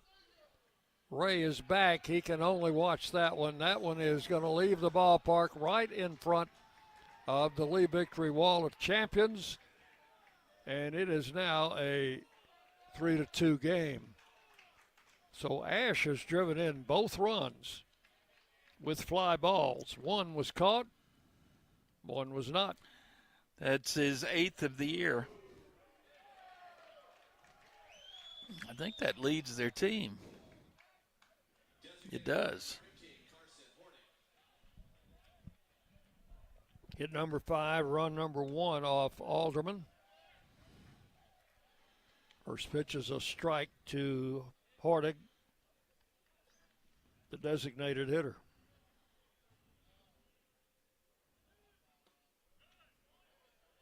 There's ball 1.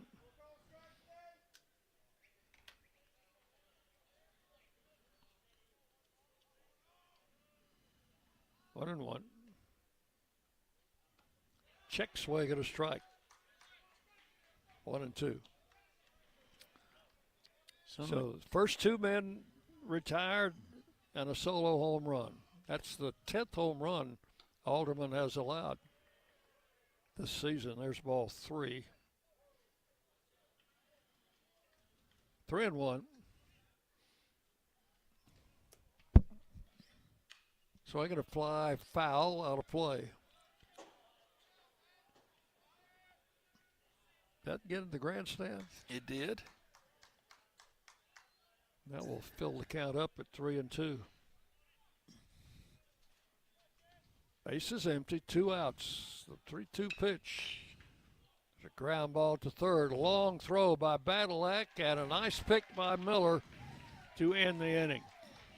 That will go third to first for out number 3. 1 run, 1 hit, nobody left. We are halfway home in this game. It is Middle Tennessee 3, Jacksonville State 2. You're on the Blue Raider Network from Van Wagner. Pepsi Zero Sugar has taken its flavor to the next level. A Zero Sugar Cola has never tasted this good. But we don't expect you to take our word for it, so we're putting it to the test, starting with me. My mouth is watering already, so I think we can skip the drum roll and get right to the main event. Cue the fireworks. We have an official best zero sugar ever. It's delicious, it's refreshing, and it's so good you'll need to try it for yourself. Trust me. Pepsi Zero Sugar. Zero never tasted so good. That's what I like. The Blue Raiders are winners in the classroom, on the field, and the courts. Richard Lewis here. I want you to win in real estate also. Buying, selling, auction here in Tennessee, or along the Gulf Coast, a second home, or investing. Give me a call to help start that winning process. 615-319-9981. Oh, I'm never too busy for your referrals. Richard Lewis, Exit Realty, Bob Lamb & Associates. The Blue Raiders play here. News Radio WGNS.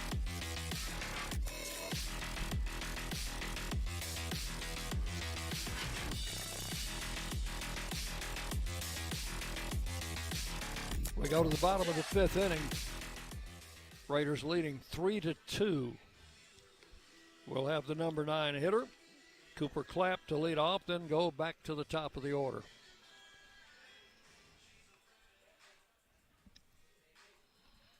Raiders had some action going in their bullpen previous half inning.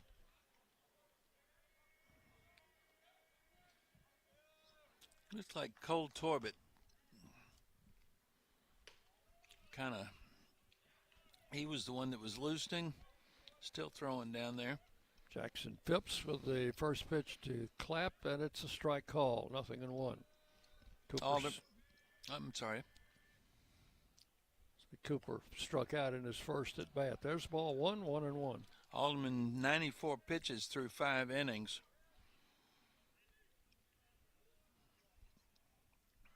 I don't expect him to go too much deeper into this ball game. And the 1-1 pitch, high, ball 2, 2-1. They've let him go under 100. At least one time I remember those. I think that was a complete game he threw. Yeah, what was it, around 115 on that, I think? Yeah. Here's the 2-1 pitch. Swung on, lifted foul off to the left, and that's out of play. Count will go to 2-2. Wouldn't be surprised to see him come back out in the 6th and try and get one more inning out of him before going to the bullpen. Swing and a miss, struck him out with a high fastball. And that is out number 1.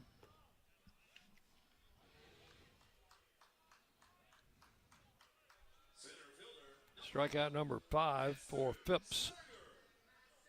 Here's Heston Snyder. Walked and scored in the first, flied out in the second. Up for his third at bat. Third time through the order for the Blue Raiders.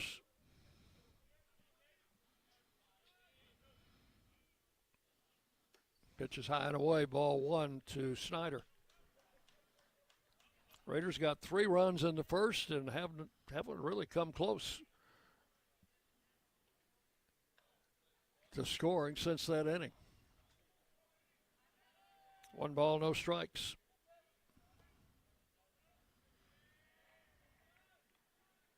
And Phipps with a pitch. Swung on, hit down the right field line. That's going to be a foul ball. Right fielder will catch it for out number 2. He had to go a long way for that baseball. So 2 up, 2 down in the 5th, and the batter is Clay Badalak.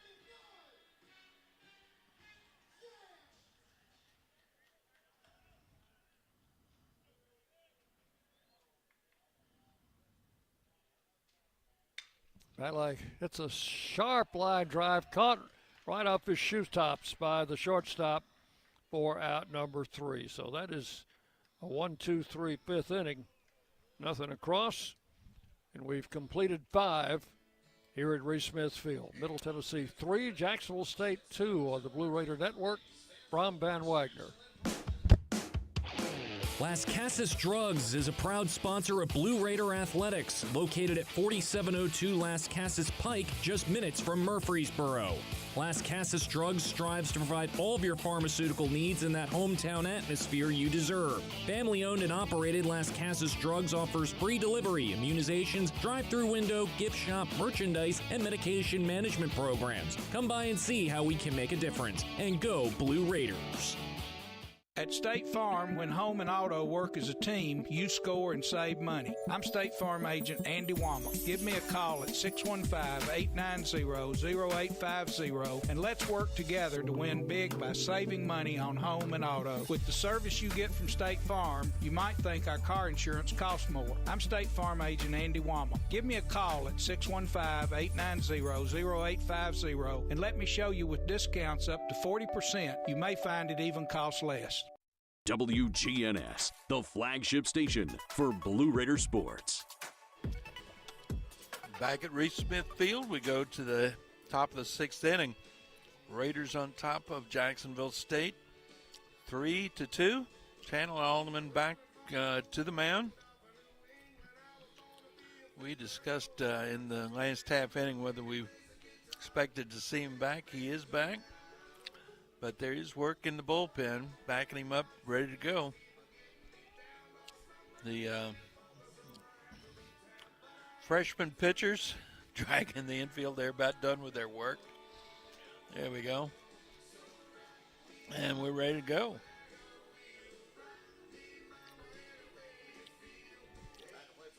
And we'll be seeing the 7, 8, and 9 hitters from Jacksonville State here in the top of the sixth inning. This is Sam Silas, 1 for 2. Had a single to left field in the first and grounded to third in the fourth. Takes a ball, low and away. 1-0 the count. Channel Alderman doing some repair work on the mound. He's ready to go again. And the pitch, ground ball, backhand by Badalak across one hop. Miller did a great job of handling that bounce, and it's one down. 5-3 score that. I think that was a pretty darn good play on both sides. That ball couldn't have been, more than a foot and a half fair. Badalak had to go to his left, backhanded. Just step back in the booth in time to see it. Yeah, Ace Williamson now takes, that was a ball. Bounced that one up, didn't he? 1 ball, no strikes. Williamson had a sacrifice bunt in his first at bat, and then he fouled out. So he's 0 for 2, left-handed batter, and takes the pitch low for ball 2. 2 balls, no strikes. Alderman's been pretty good this evening, getting the first 2 batters in an inning. Where he's been running into trouble is when he gets to that third batter, trying to put it away. Has yet to have a clean inning. There's a foul ball. That one is going to drift over and out of play. Oh, and there's a young person. Spots that one. Speaking of young people running foul balls, you remember, 2 weeks ago that my grandson was here and ran down a couple of those. Yep. He had a birthday yesterday. So how old is he now? I now have a teenager. There's a fly ball to right field. That one's well hit. And is that out? Yeah, it just got over the wall. Wow. And that's the second home run in 2 innings off Alderman. Didn't get that third out this time. Right at the foul pole, down the right field line. As I was tracking that, I thought it was going to go foul, and that Brett Rogers would actually have a chance to catch that ball maybe deep in foul territory down the right field line, but stayed fair, got over. So, John, we've got us a tie ball game. We do. 3-3. This is Majette, the right fielder, has a single in 2 trips. First pitch, ball 1. That's Williamson's 6th home run of the season. And the pitch taken for a strike, 1-1. So Alderman right at the 100 pitch mark about now. 1 out. And ball 2 is low. 2 balls and 1 strike. Also have a right-hander down. Cole Torbett working on one side, the left-hander. And, of course, the right-hander is right behind the pole. Ground ball to third. Badalak knocks it down, makes a quick throw to first and gets him. That's good recovery. Well, Badalak has been tested at third base tonight, and he's made all the plays. 2 outs, base is empty, and we go back to the top of the order for Drew Collins, who has walked, struck out, and flied out. That's Ollie Aikens, the right-hander in the Raider bullpen. I think they'd like to get Alderman through this before they have to go to Torbett or Aikens. Oh, good breaking ball. Strike call, and the batter was ducking away from that one. 1 strike to count.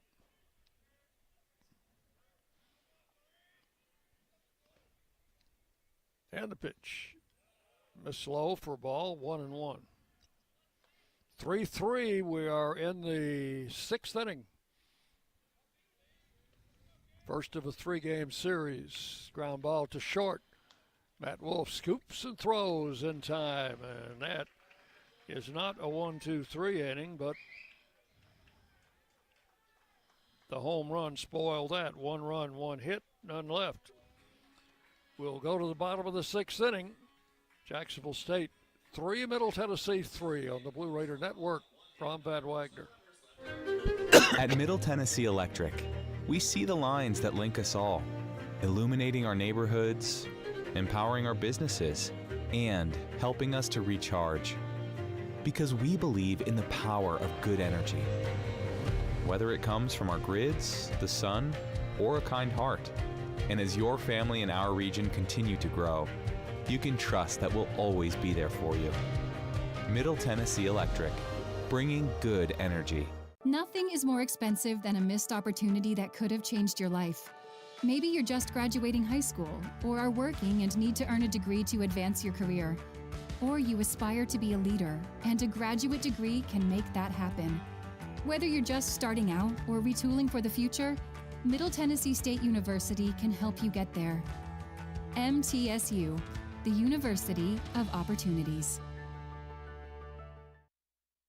You're listening to MTSU Sports on WGNS.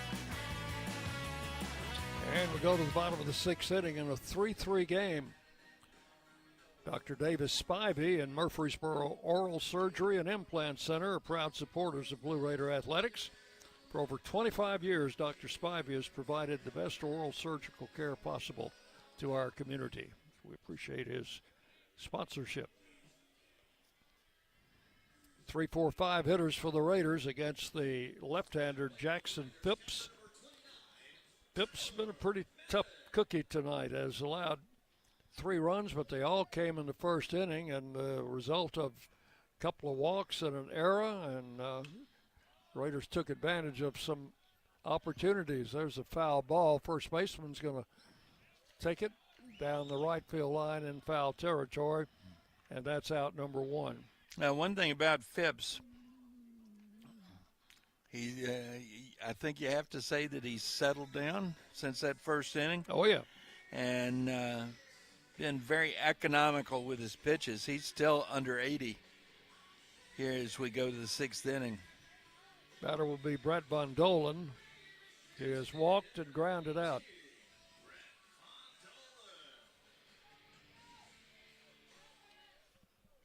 Raiders with only 2 hits in the game.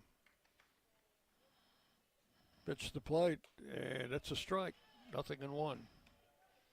It's a triple in the first inning for Matt Wolf, a single in the 4th inning for Brent Rogers, and that's been it.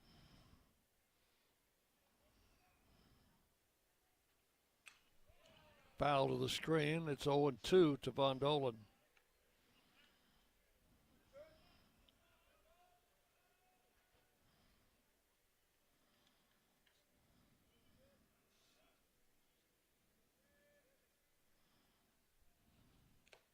And a swing and a miss. Foul tipped it. Catcher hangs on for out number 2. Strikeout number 6 for Phipps. Keaton Ray will stand in. He's flied out, hit into a fielder's choice. 0 for 2.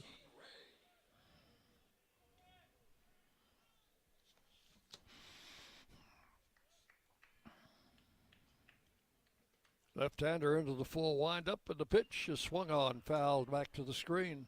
Strike 1. Collecting some scores here. We're going to give you some scoring updates from around Conference USA here in a few minutes. And Phipps with the pitch. Check swing and a ball outside. 1-1. 2 outs in the 6th.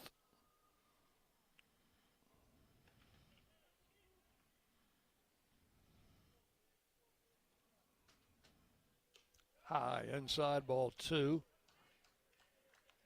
2-1 to Keaton Ray.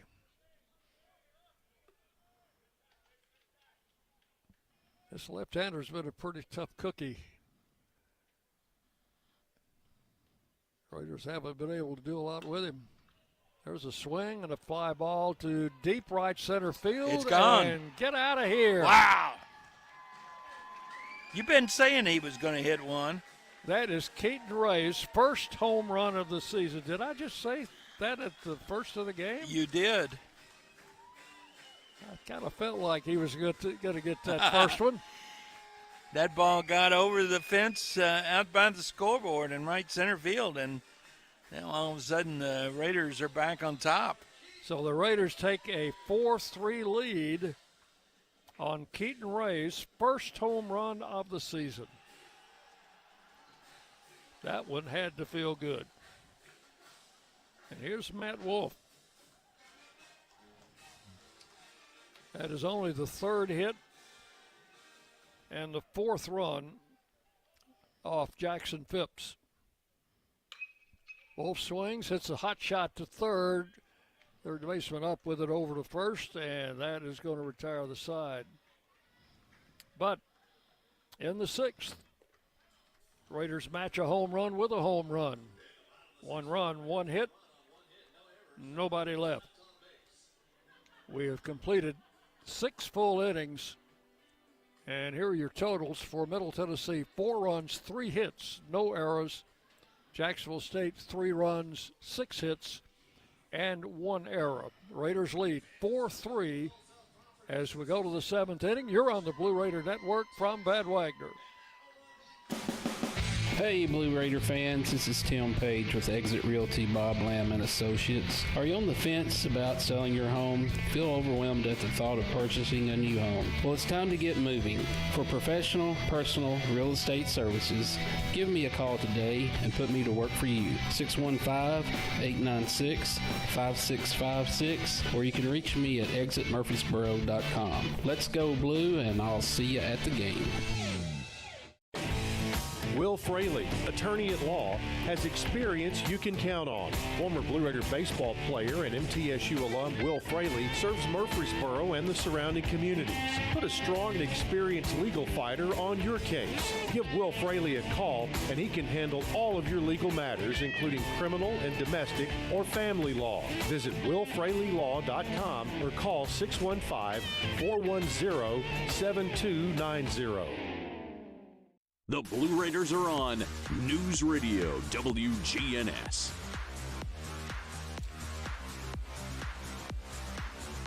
And we will have a pitching change. Chandler Alderman went over 100 pitches in that 6th inning. And so the left-hander Cole Torbett, the sophomore from Johnson City, will be on to relieve Alderman. Making his 15th appearance, his 12th in relief. He's thrown 25 in the 3rd innings, given up 28 runs, 19 of them earned on 30 hits, 15 walks, 21 strikeouts, 6.75 ERA, 0-3 record. Opponents hitting .286 against this left-hander.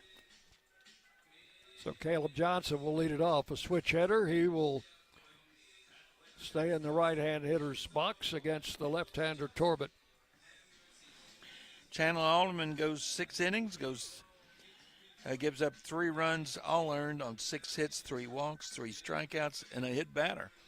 He is the pitcher of record on the good side as we go to the 7th inning. So here's Johnson. Shortstop for the Gamecocks takes the first pitch from Torbett, and it is a bit high for ball 1. Johnson has flied out twice, and in the 3rd inning, he singled, stole 2 bases, came around to score on a sacrifice fly. So one of the secrets is to keep this guy off base. That's it. There was a strike, 1-1. Left-hander Cole Torbett. A swing and a miss, and it's 1-2. I think he tipped that one. Tyler Minnick held on. 1 ball, 2 strikes. Ball 2 is down low in the turf. 2-2. Ollie Aikens still up and throwing in the Raider bullpen. Torbett with a 2-2 pitch and struck him out swinging for out number 1.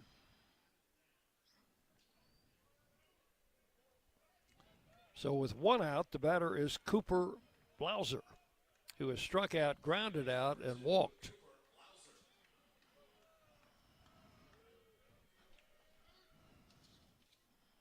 Sophomore from Alpharetta, Georgia. Takes the pitch for ball 1. Blauser is a transfer from Clemson. This is his first year at Jacksonville. Takes ball 2. He was redshirted his first year at Clemson and saw very little playing time his second year, and decided to move on. There was a strike, 2-1. Well, you know, you've only got so much eligibility, and if you have grown up around the game, playing the game, you want to play the game. Strike 2, and it's 2-2. And you want to play that game as long as they will let you.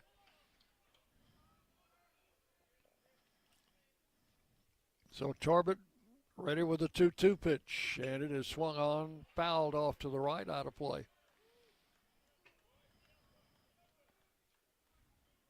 John, the warm-up mound, bullpen mound at New Mexico State was outside on the warning track, outside of the retaining wall. Yeah. Wow. Out in the open. Pitches ball 3-2. First time I've seen that.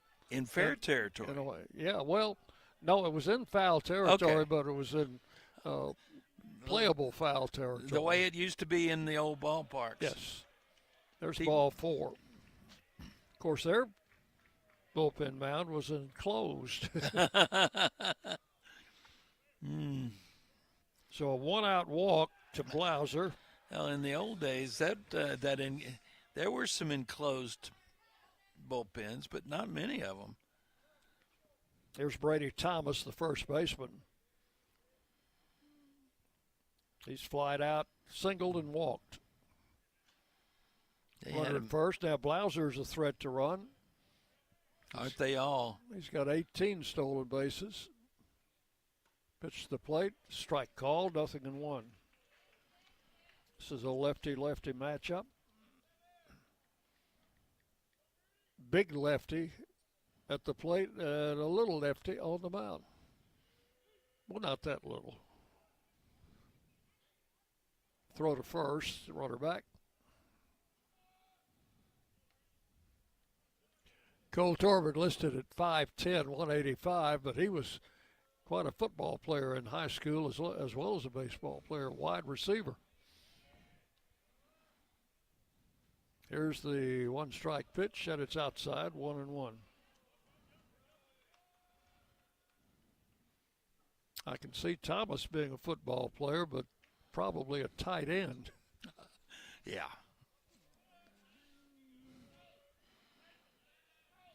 Or an outside linebacker. 1-1 pitch. Check swing and a strike is called. 1-2.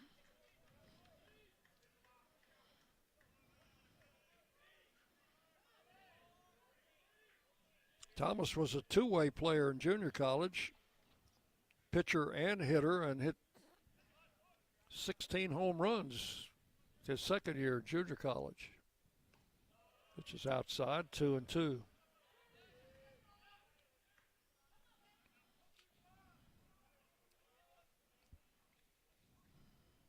So Blauser hasn't shown any indication of running yet.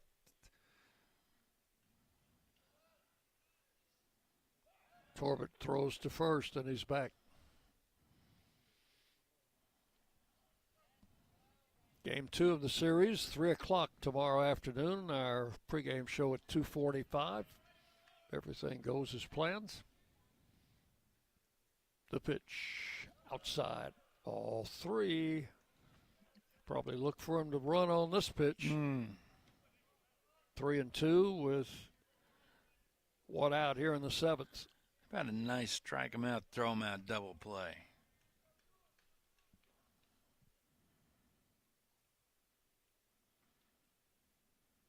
Torbett with a payoff pitch. He was not going, and it's ball 4. Missed outside. Back-to-back walks after an opening strikeout. First and second with one out. The batter is Grayson Ash. Got to be careful with this guy. He hit one out of the park in front of the Wall of Champions. That was back in the 5th inning. Well, we've seen him hit 2 home runs, both of them fortunately Singleton shots. Jerry Myers on the way to the mound. Speaking of home runs, May the 2nd, 1954. Okay. Stan Musial has 5 home runs in a doubleheader.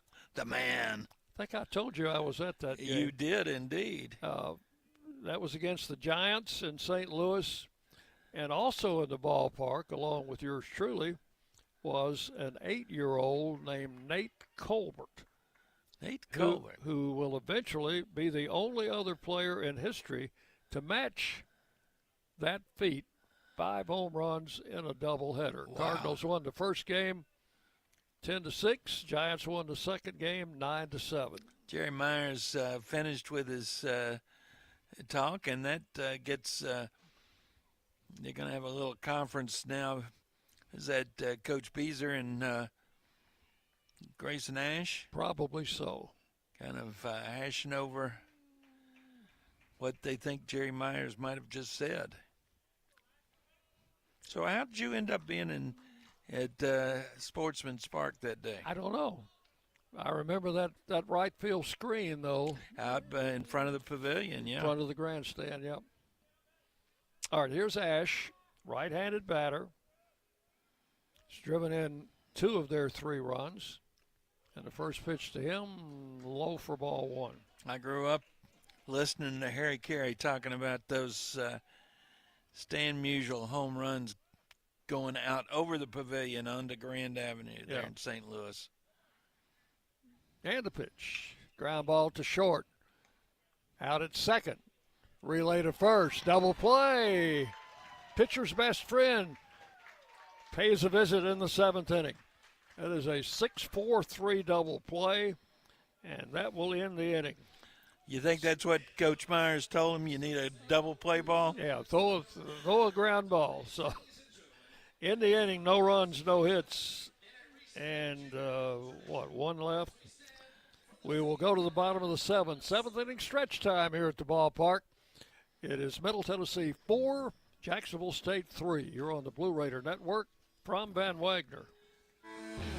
Today's game is brought to you in part by proud partners of Blue Raider Athletics, Grannis & Associates, certified public accountants. They provide a full range of tax preparation, accounting, and bookkeeping services for both business and individual needs. That's Grannis & Associates. Give them a call at 615-895-1040 or visit Grannis & Associates online at gcpas.com.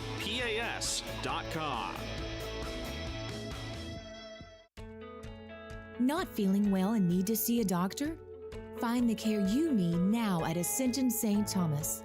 We're here with 24/7 ER care, same-day care, and walk-in urgent care for broken bones, sprains, allergies, sore throats, and more. Visit ascension.org/St. Thomas Care to get the right care at the right place at the right time. Serving Middle Tennessee State University, Murfreesboro, and surrounding communities.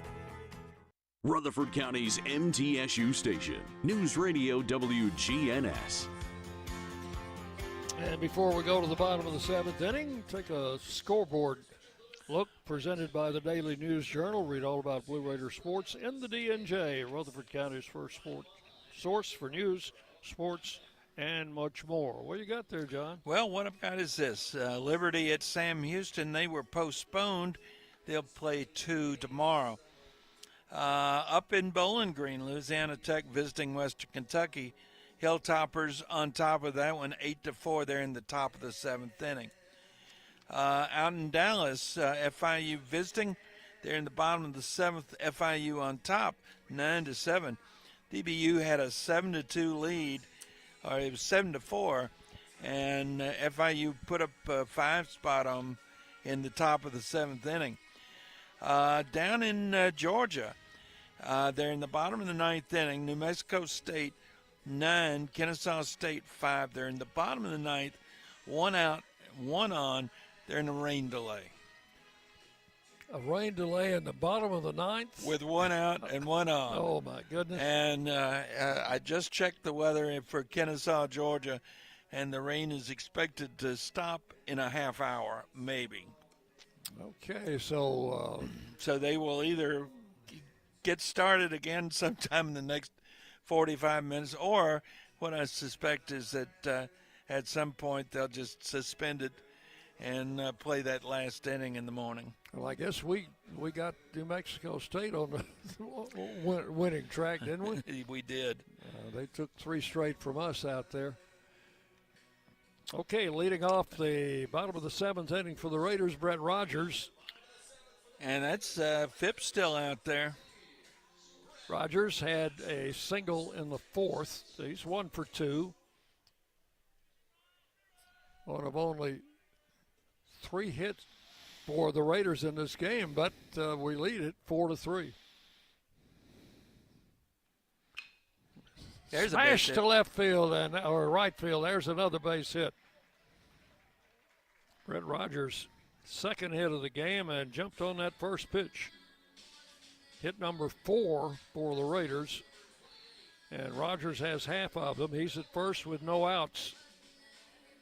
And now, John, after you just broke a tie to take the lead, you need to add on. Absolutely. Here's Hayden Miller. Well, the first thing you had to do was put up that 0 in the top of the seventh. Now you need to add on. As I tell you what, about the let's see, they are looking down. I think we're going to see a new pitcher. Time has been called as we have a visit. Pitcher to the coach mound. was just out of the dugout to look down towards his bullpen. Was somebody ready? There's a pitcher at the gate, and they're calling. So we will have a break in the action here as pitching change is coming up in the bottom of the seventh inning. Raiders have a runner at first with no outs, and we'll be back tell you about who the new pitcher is after this on the Blue Raider Network from Van Wagner. Hey, Blue Raider fans, this is Brad Hopkins with Exit Realty Bob Lamb & Associates. Winning in real estate is a lot like football. Good coaching and recruiting a great team are the keys. I put together a team of lenders, inspectors, and home professionals to help you succeed. Let me coach you through this process and make sure you come out a winner. Whether you're looking to buy, sell, or invest, I am here to help you win. Visit BradHopkinsHomes.com or call 615-556-9239 to find out more. Pepsi Zero Sugar has taken its flavor to the next level. A Zero Sugar Cola has never tasted this good. But we don't expect you to take our word for it, so we're putting it to the test, starting with me. My mouth is watering already, so I think we can skip the drum roll and get right to the main event. Cue the fireworks. We have an official best zero sugar ever. It's delicious, it's refreshing, and it's so good you'll need to try it for yourself. Trust me. Pepsi Zero Sugar. Zero never tasted so good. That's what I like. The Blue Raiders play here. News Radio WGNS. Now the new pitcher for the Gamecocks is a right-hander, Jackson Sleeper. Jackson Sleeper making his 14th appearance. Looks like he's their closer because he leads the team in saves. 20 and 2/3 innings, giving up 8 runs, all earned on 16 hits, 9 walks, 30 strikeouts. He's got a 3.48 ERA, a 2-1 record with 4 saves. Opponents hitting .211. Of those 16 hits, Dick, 10 of them have been for extra bases, 9 doubles and a home run. So more than half of what he's given up have been for extra bases. And Hayden Miller has been known to hit for extra bases. Jackson Sleeper is a big guy, 6'7", 225, and he's a native of Franklin, Tennessee. No kidding. It said he went to Christian Brothers High School. That's in Memphis. That is in Memphis. But maybe he was in Franklin when he was a toddler or something. You got me. Anyway, he'll be the new pitcher for the Gamecocks here in the 7th. The Raiders have a runner at first with no outs. And Hayden Miller will have the honor of being the first Raider to face this right-hander. So we've had Jackson Phipps and now Jackson Sleeper. First pitch is a swing and a miss, strike one. Preliminary numbers on Jackson Phipps. He goes 6+ innings, gives up 4 runs, 3 earned on 4 hits, 2 walks, 6 strikeouts. And, of course, that runner at first base belongs to him. Miller swings and misses. Throw back to first. Not in time. Whoa. And Rogers just got back in time. A good throw probably nails him, Dick. That throw got in the dirt. And 2 strikes now. I'm not even sure the first baseman held on to it. Pitch is high, 1-2.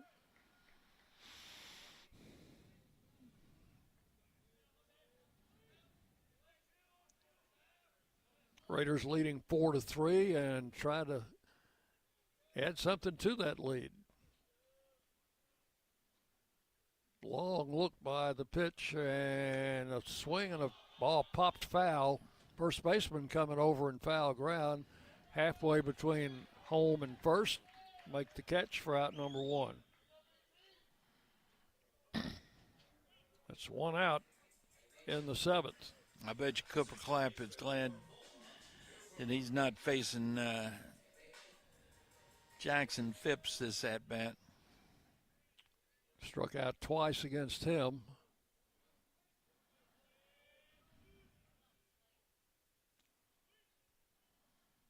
And the pitch is swung on, popped up, and that one is going to be foul and out of play.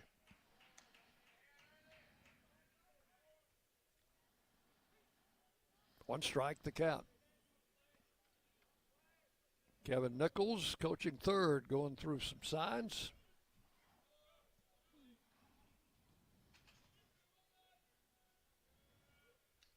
And a throw to first, runner back.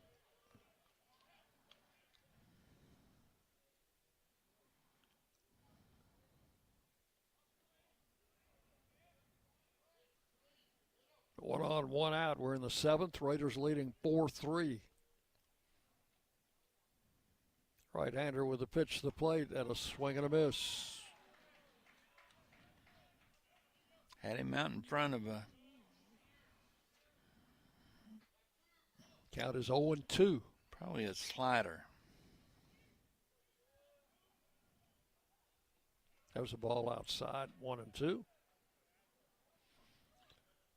Eston Snyder waiting to hit next.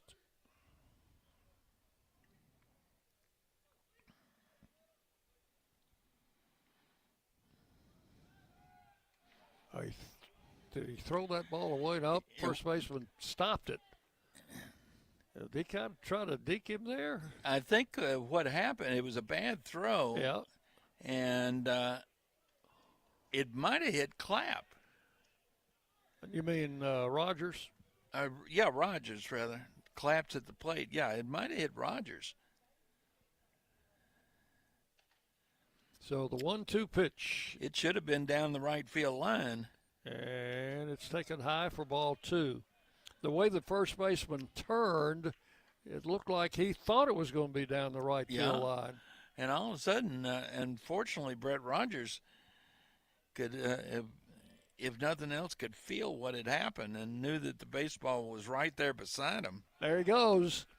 And the pitch is fouled out of play. They were playing hit and run on that. So Rogers returns to the bag at first. Count to Clapp is 2-2.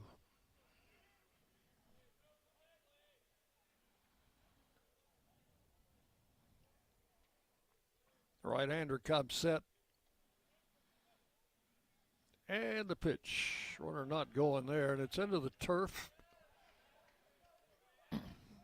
3-2. I wish he'd been going on that pitch.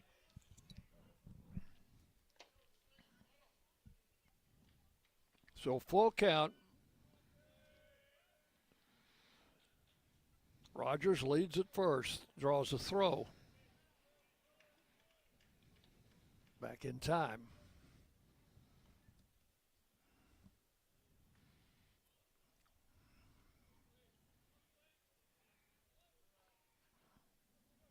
There goes the runner. Pitch is popped up in the infield. Rogers has to do a quick reverse, get back to the bag, and that ball is caught by the first baseman. Infield pop-up. So 2 outs with a runner at first. And the batter is Eston Snyder. Snyder looking for his first hit today. He has flied out fair once and foul once. He had a home run. He had a home run out in New Mexico, didn't he? Didn't he have a home run on Sunday? Let me look back, John. I forget these things. Yeah, you remember better than I do. He had a. That was his 5th of the season, which had a home run. That matches his career high. Matt Wolf had a home run, and Tyler Minnick.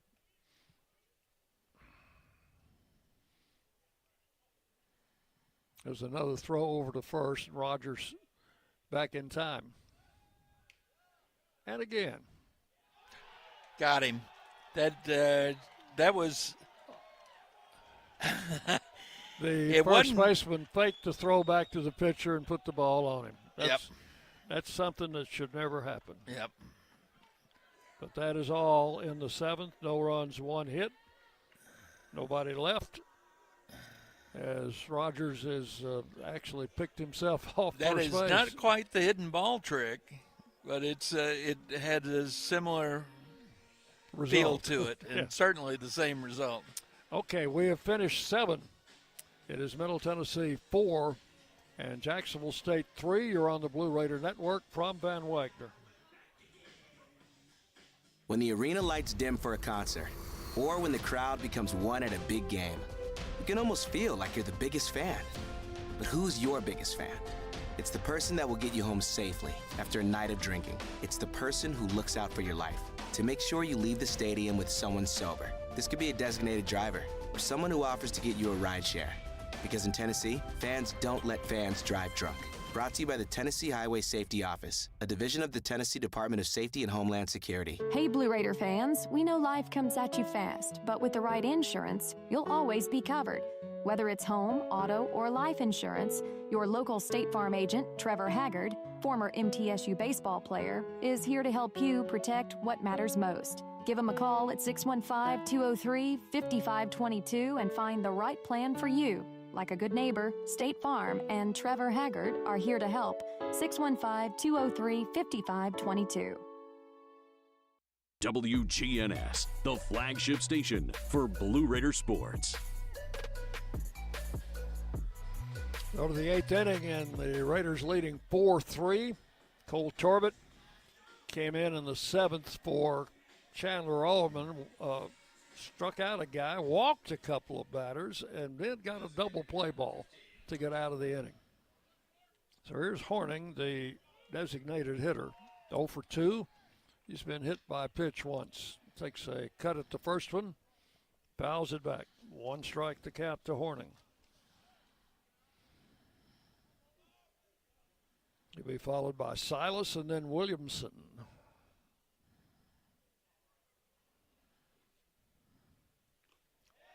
That would hit him up on the right forearm or shoulder. So the first man is on in the 8th, hit by a pitch.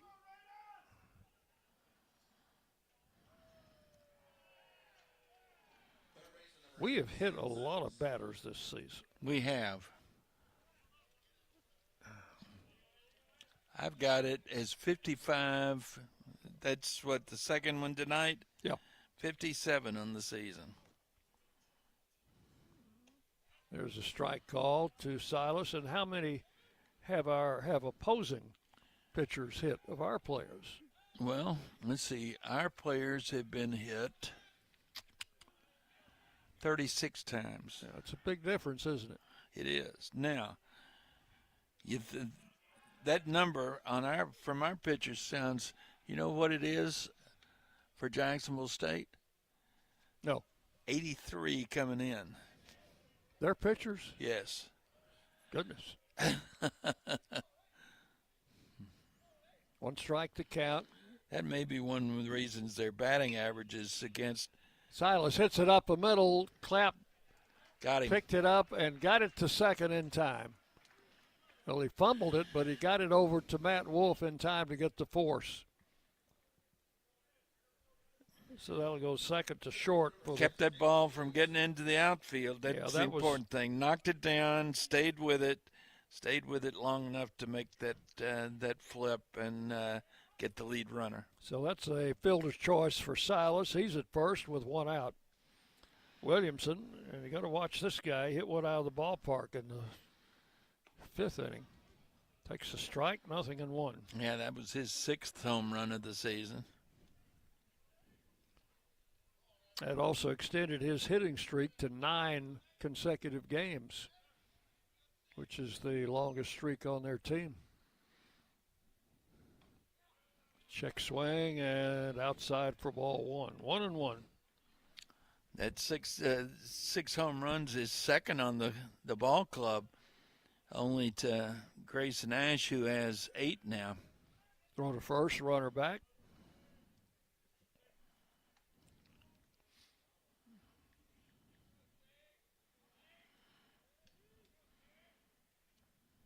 Torbett comes set, and again throws to first.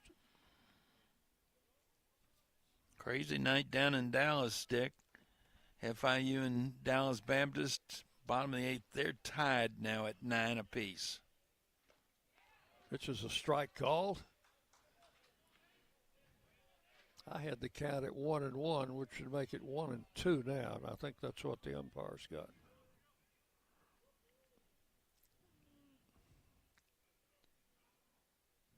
Raider left-hander with the pitch, and a little tap foul outside the bag at first. Scooped up there by Miller. Tosses that ball out of play, and it's still a 1-2 count.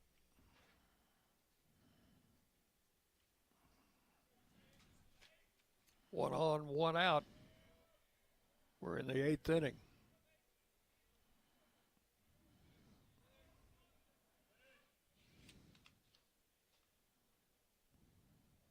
Torbett with a long look. And the pitch. Ground ball up the middle, base hit. Threw into center field. Snyder comes up with it gets it back in quickly, and they have runners at first and second. There for a second, I thought Torbett was going to be able to get his glove on that ball.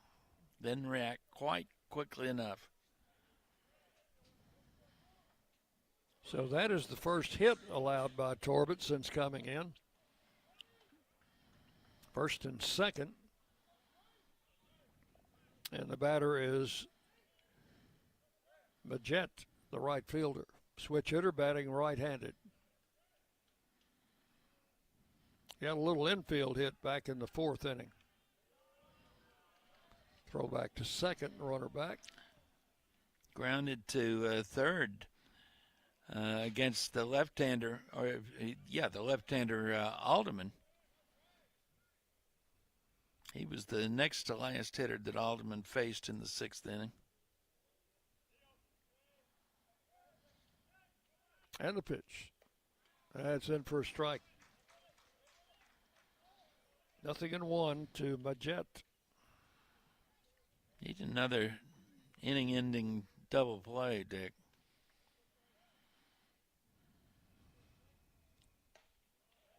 Pitch misses inside.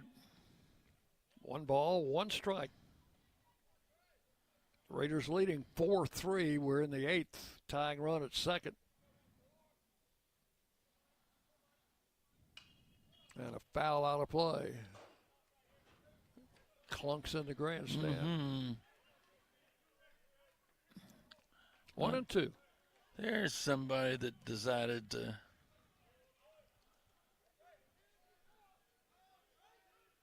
And she picked it up, and some guy is just real excited about being tossed. Is he going to give it to the kid? He's trying to give it away. Nobody wants it. There's somebody finally took it. Ball and 2 strikes. Count to Majette. And a little tap foul. Boy, he just got a piece of that. Yeah, I had him way out in front. That was almost a strikeout. Count holding at 1-2.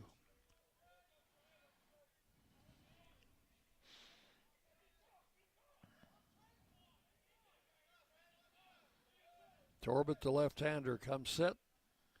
Glances back at second. And the pitch. Fly ball into right field. Going to be taken by Rogers, and the runners very not try wisely to advance. Very wisely. Boy, Rogers has a cannon. 2 outs. And accurate. Hit Matt Wolf, the cutoff man, exactly where the cutoff man is supposed to be. Drew Collins, the leadoff man, will bat for the 5th time. He is 0 for 3 with a walk. Lefty-lefty matchup. Throw to second, and he threw it to center field, but not far enough for the runner. Got his to glove advance. on it, so it was not going past him at full speed. They throw that baseball out. That gets Coach Myers out of the dugout.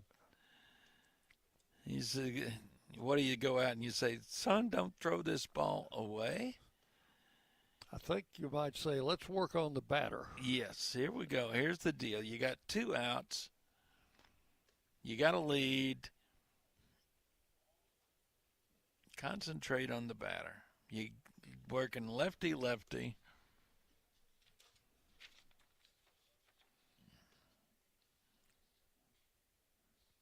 The Gamecocks have out-hit the Raiders tonight, 7-4, but Raiders have outscored them 4-3. Here's the deal. Left-handers are only hitting 270 against you. Let's get this guy out. Don't worry about that guy at second base. This is Collins, the leadoff hitter, 299 average coming into the game. Torbett with the pitch. And a ground ball to first. Going to be out of the inning. Hayden Miller picks it up. Touches first base. And that is going to be all in the 8th for the Gamecocks. They come up with no runs on one hit and 2 men left. We will go to the bottom of the 8th inning. Middle Tennessee 4, Jacksonville State 3. You're on the Blue Raider Network from Van Wagner.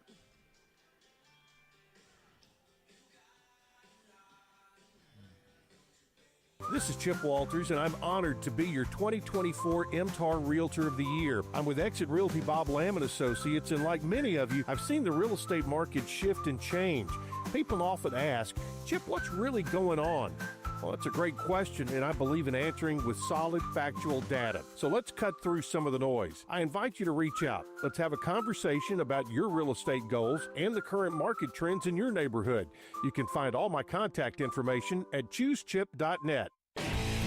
Will Fraley, attorney at law, has experience you can count on. Former Blue Raider baseball player and MTSU alum Will Fraley serves Murfreesboro and the surrounding communities.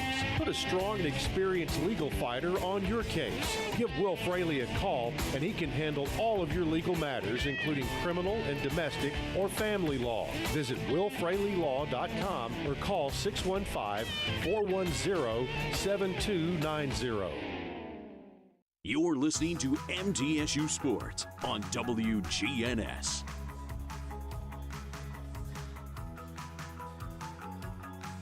We go to the bottom of the 8th inning, and the Raiders' Eston Snyder will lead it off. So here's, this is interesting. Snyder is the leadoff man. He'll be batting for the 4th time in the game. The Jacksonville leadoff man Collins, who just made the last out in the same inning, was batting for the 5th time in the game. So that's how Jacksonville has turned their lineup over.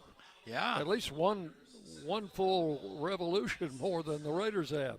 Well, you think about all the runners. Let's see, they've left 2, 4, 6, 8, 9 on. And of those 9, 1, 2, 3. Ground ball to third. Is that fair? Safe at first. First baseman pulled off the bag. That is going to be an infield hit for Snyder, leading off the 8th inning. A little chopper to third, and I was wondering if that was going to be fair or foul. The umpire called it fair immediately. So Snyder on at first. That would be hit number 5 for the Raiders. First off, Sleeper, their second pitcher. Here's Badalak.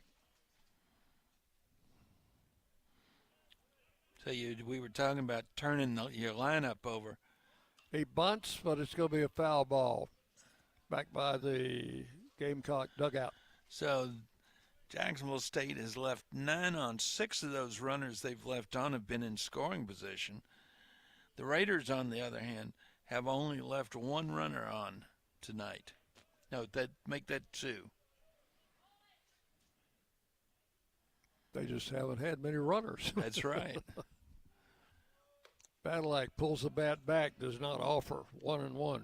Again, they took advantage of those opportunities that Jacksonville State gave them in the first inning, and then Keaton Ray's home run in the 6th put them back in the lead after Jacksonville State had tied it. Here's the 1-1 pitch. The runner going, swing and a miss, throw to second. He's going to be out. Oh, that was a great throw by the catcher. They were playing hit and run, and it was a pitch that it was going to be very difficult for Badalak to do anything with. He did his best. So that's out number 1. And the count 1-2, and a swing and a miss, and all of a sudden we've got 2 outs.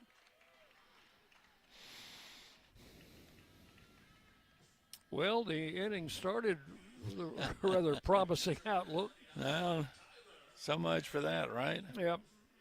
2 outs, and Tyler Minnick is 0 for 3. Will stand in this time against the right-hander.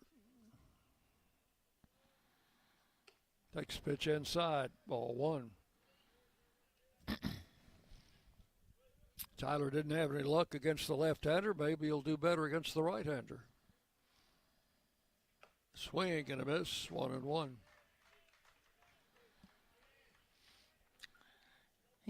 Sleeper's got a interesting motion. He doesn't look like he's throwing that hard, and all of a sudden the ball explodes.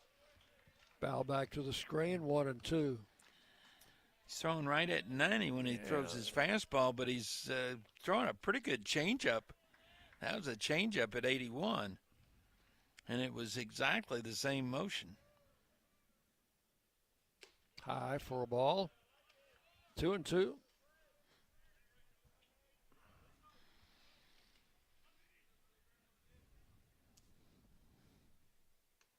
And struck him out. Popped out of the catcher's mitt. He'll throw to first for the third out. Couple of strikeouts in the inning. No runs, 1 hit, nobody left. Same thing as last inning. No runs, 1 hit, nobody left. So we have completed 8. We'll go to the 9th. It'll be the 2, 3, 4 hitters scheduled to hit for Jacksonville State in the 9th. Middle Tennessee 4, Jacksonville State 3. You're on the Blue Raider Network from Van Wagner. Today's game is brought to you in part by proud partners of Blue Raider Athletics, Granis & Associates, certified public accountants. They provide a full range of tax preparation, accounting, and bookkeeping services for both business and individual needs. That's Granis & Associates. Give them a call at 615-895-1040 or visit Granis & Associates online at gcpas.com.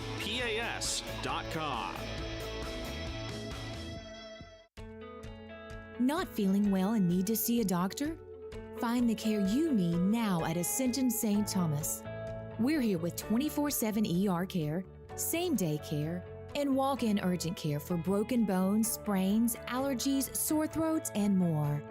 Visit ascension.org/St. Thomas Care to get the right care at the right place at the right time. Serving Middle Tennessee State University, Murfreesboro, and surrounding communities. The Blue Raiders are on News Radio WGNS. And we go to the 9th inning with the Raiders leading 4-3. Lightning's Locker Room, powered by Textbook Brokers. Place to get your Blue Raider gear. See the selection online at MTSUgear.com or at their Greenland Drive location. Lightning's Locker Room, the official game day provider, powered by Textbook Brokers. Right across the street from the Greenland Drive parking lot.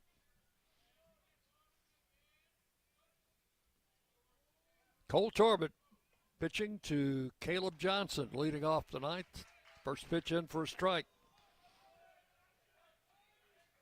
Johnson has a single in 4 trips. Switch hitter batting right-handed against the lefty. Swing and a ground foul. Kicks off the fence in front of the Jacksonville dugout. Rolls out into shallow left field. 2 strikes the count.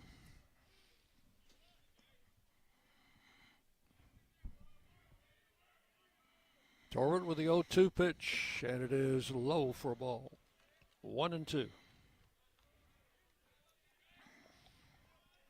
Johnson, Blauser, and Thomas. It's at 2, 3, 4. 2, 3, 4 hitters in the 9th. The 1-2 pitch. A swing and a miss, strike 3. And that is out number 1.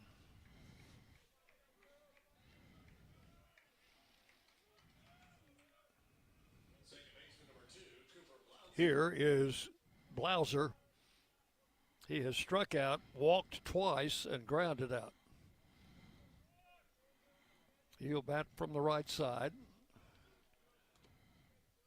Torbett's pitch missed inside, ball 1.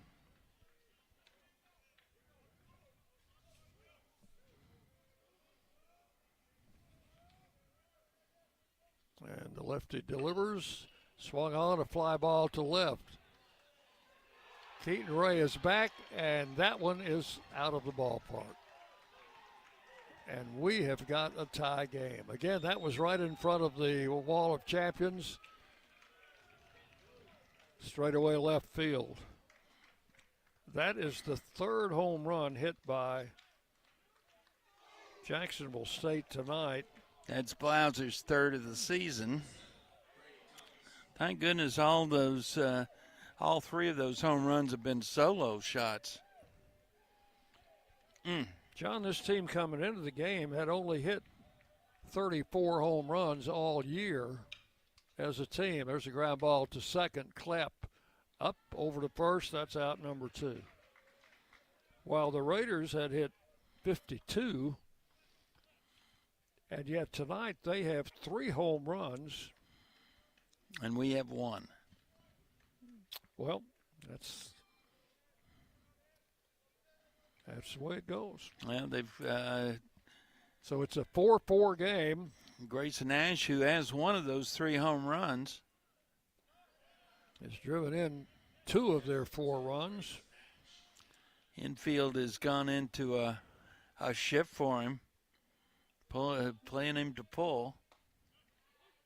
There's a strike, 1-1. Clapp is, gosh, that's not.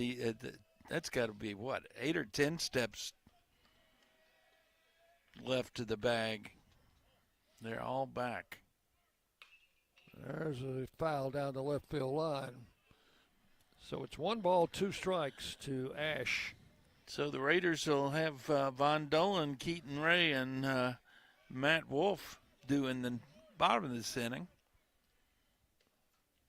Torbett's job now is to get this out. Swung on a fly ball, center field. It'll be handled by Snyder. And that is all in the 9th. 1 run, 1 hit, nobody left.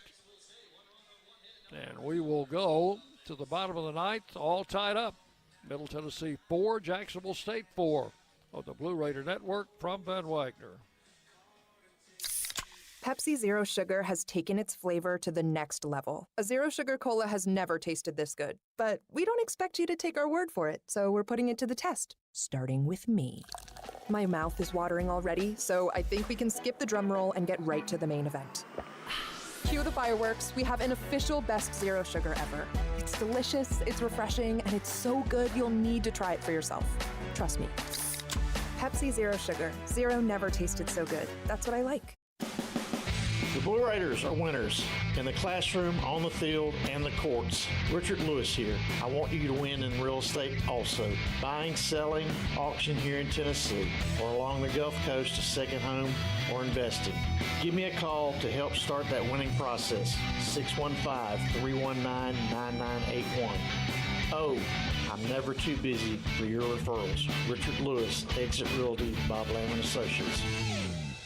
Rutherford County's MTSU station, News Radio WGNS.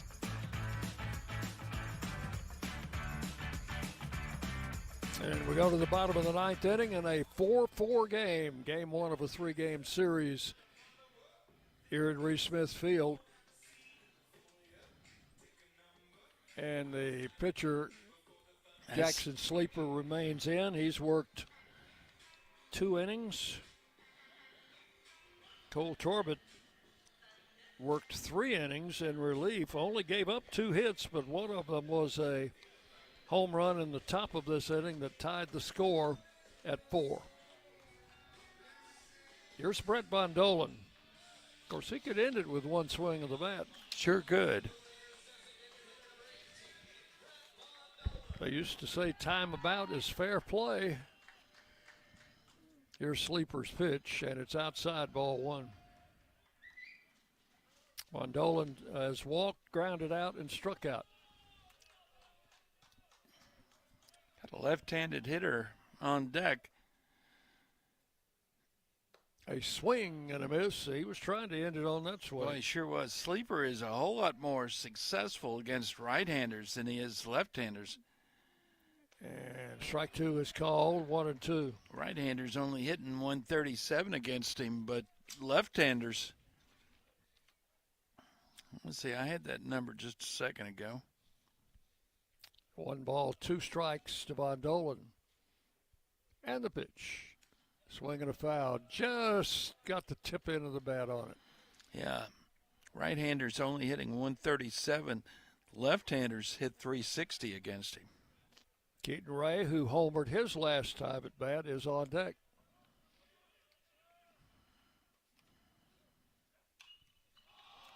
Nolan hits it high in the air in the infield.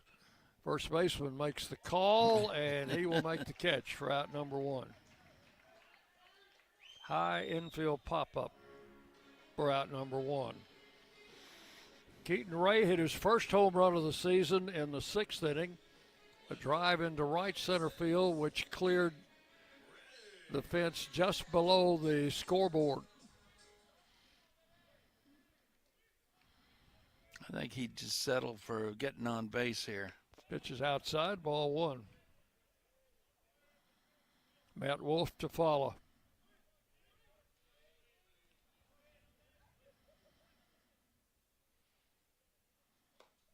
There's a strike called, 1-1. Need a base runner.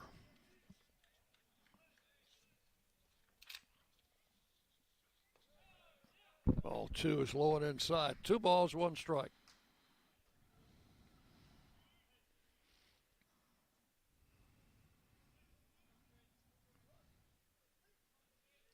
And the pitch to the plate is strike 2 call, 2-2.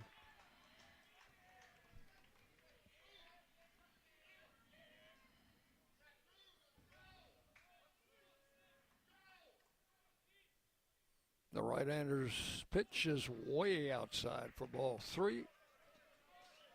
So full count to Keaton Ray, 3-2 with 1 out here in the bottom of the 9th in a 4-4 game.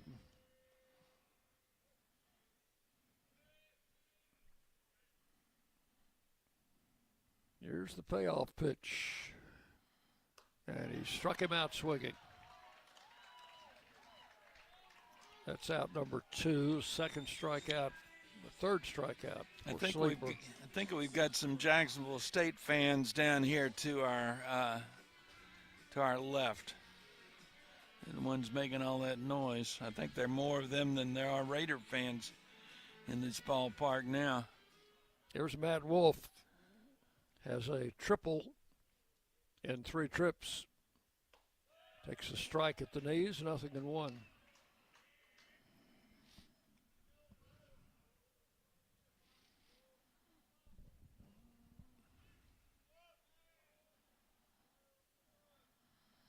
And the right-hander's pitch, check swing, called a strike by the first base umpire. That was dubious at best. 2 strikes.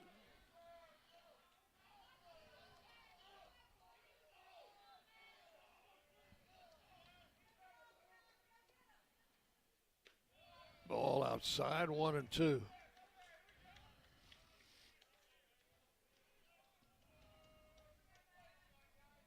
Brent Rogers waiting to hit next.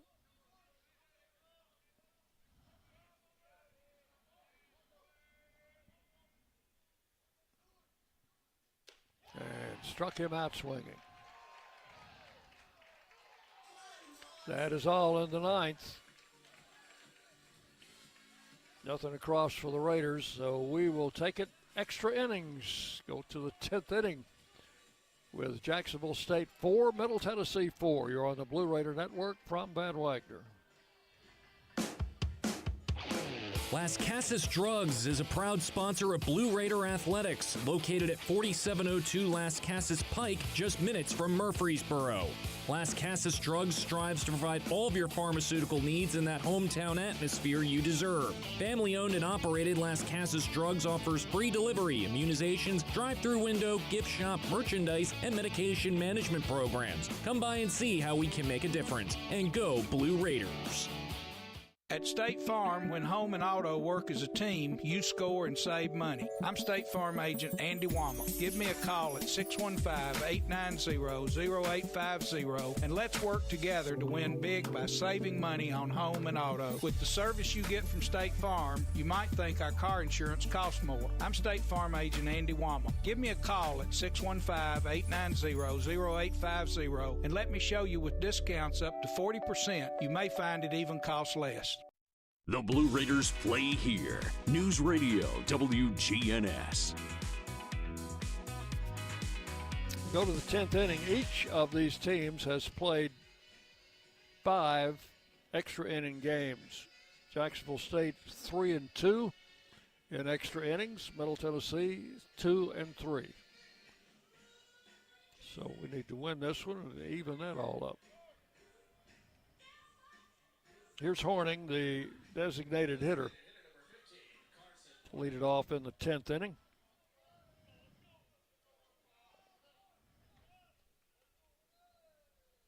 And Torbett's first pitch to him, in for a strike, 0-1.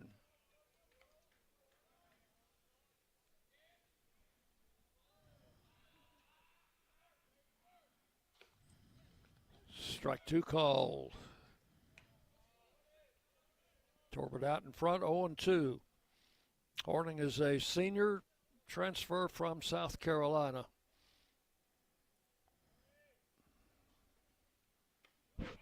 Just outside for a ball, 1-2. 6'3", 220 from Overland Park, Kansas. The 1-2 pitch. Swinging a ground ball, second base. Claps got it, a little underhand toss to first. That's how close he was to first base. That's one out. One down in the 10th, and the batter is Sam Silas.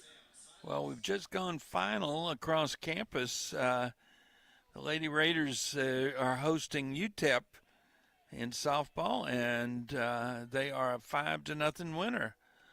So congratulations to the Lady Raiders. So we're going to foul out a play to Silas, 0-1.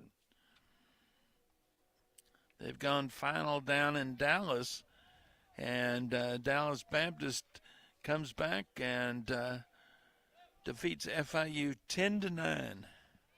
So I'm going to foul back, and it's 0-2 on Silas. Would you say that was a slugfest, probably? Yep.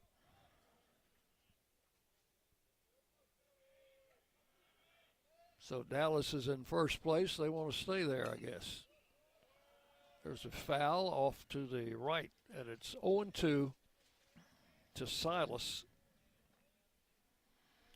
FIU had scored 7 runs in the 7th inning, top of the 7th, but Dallas Baptist came back and tied it in the bottom of the 7th with 2, score a run in at the bottom of the 8th.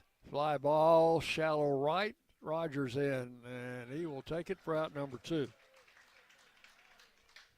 2 down in the 10th, and the batter is Williamson. Got to be careful with this guy. He's had a solo home run, single to center, 2 for 3 with a sacrifice bunt.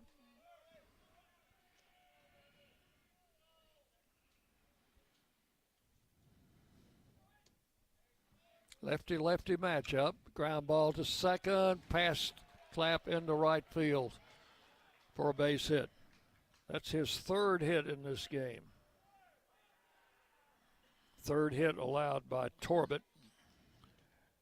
And with 2 outs, the batter is Majette.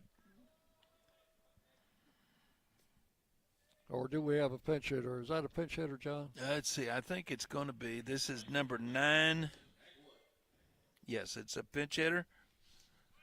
Number 9. Colton Hegwood.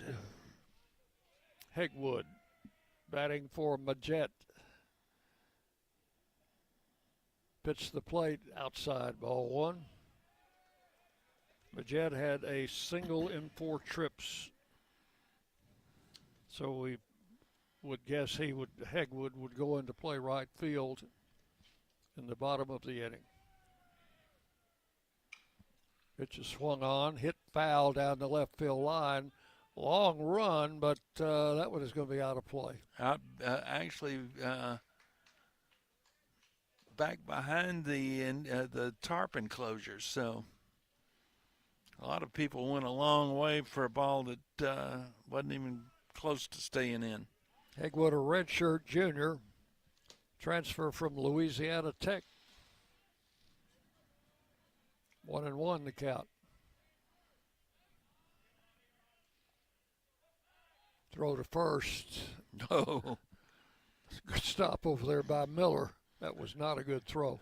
Up in Bowling Green, Dick, Louisiana Tech has put 4 on the board in the top of the 8th inning, is still batting, and that game is all tied up 8-8. And the pitch. Swing and a miss. 1-2. Wonder if anybody else is beating them up there besides us. I don't know. They are so tough at home. We stopped their home winning streak. I guess they've got it going again. And the pitch. Ground ball to short. Wolf goes the long way and will nip him at first base for out number 3. No runs, 1 hit, 1 left. And we'll go to the bottom of the 10th inning. Middle Tennessee 4, Jacksonville State 4 on the Blue Raider Network from Van Wagner. At Middle Tennessee Electric, we see the lines that link us all, illuminating our neighborhoods, empowering our businesses, and helping us to recharge. Because we believe in the power of good energy. Whether it comes from our grids, the sun, or a kind heart. And as your family and our region continue to grow, you can trust that we'll always be there for you. Middle Tennessee Electric, bringing good energy. Nothing is more expensive than a missed opportunity that could have changed your life. Maybe you're just graduating high school, or are working and need to earn a degree to advance your career. Or you aspire to be a leader, and a graduate degree can make that happen. Whether you're just starting out or retooling for the future, Middle Tennessee State University can help you get there. MTSU, the University of Opportunities. WGNS, the flagship station for Blue Raider sports. Oh, okay, that's right. That's right. I was looking at Torbett. Bottom of the 10th inning in a 4-4 game. Let's pause 10 seconds for station identification. You're listening to Blue Raider Baseball. The flagship station for Middle Tennessee sports. WGNS, Murfreesboro, Smyrna. The Blue Raiders play here. Dick Palmer, John Callow in extra innings here on a Friday night. First of a 3-game series. Brett Rogers will lead it off for the Raiders. He has 2 hits tonight, 2 singles and 3 trips. The Jacksonville State closer, Jackson Sleeper, still on the mound. This is his 4th inning. That'll be a season high for him. He's a right-hander and a big, tall right-hander. He's gone 3 a couple of times, but this is the first time this year that he's gone into the 4th inning. Now we've got a timeout asked for by the catcher. Yeah, he didn't pick up his signal. Got his helmet. They're going to check his electronics. Yeah, good old pitch comm. Yeah, well, that's his earpiece, I guess, not his helmet.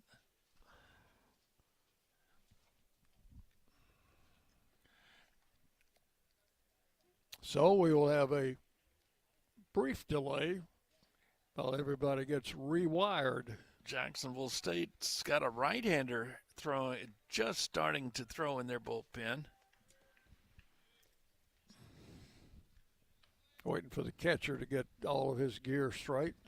Carson Bonaparte now throwing in the Gamecock bullpen. Catcher's ready. The pitcher's been ready. Now Rogers stands in. First pitch is high for ball 1. Need a base runner. Did I say that last night? I think you've said that once or twice. There's a swing and a foul out of play. Off to the left, it's 1-1. We haven't had a whole lot of success against Sleeper. Had Outside, ball 2. Had that one infield single. Does that sound right? Yeah, that was Rogers. No, Rogers had a clean single, and then Snyder had an infield single. But Rogers was not. That was against Jackson Phillips. That's right, against Phipps, the starter. Yeah, just the one infield hit. So Rogers is the last batter in the Raider lineup not to have previously seen Sleeper.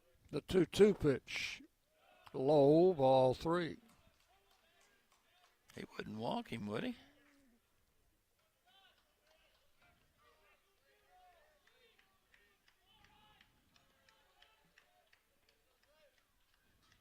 And the big right-hander with the 3-2 pitch. And it is swung on, fouled out of play. So we'll do it all over again.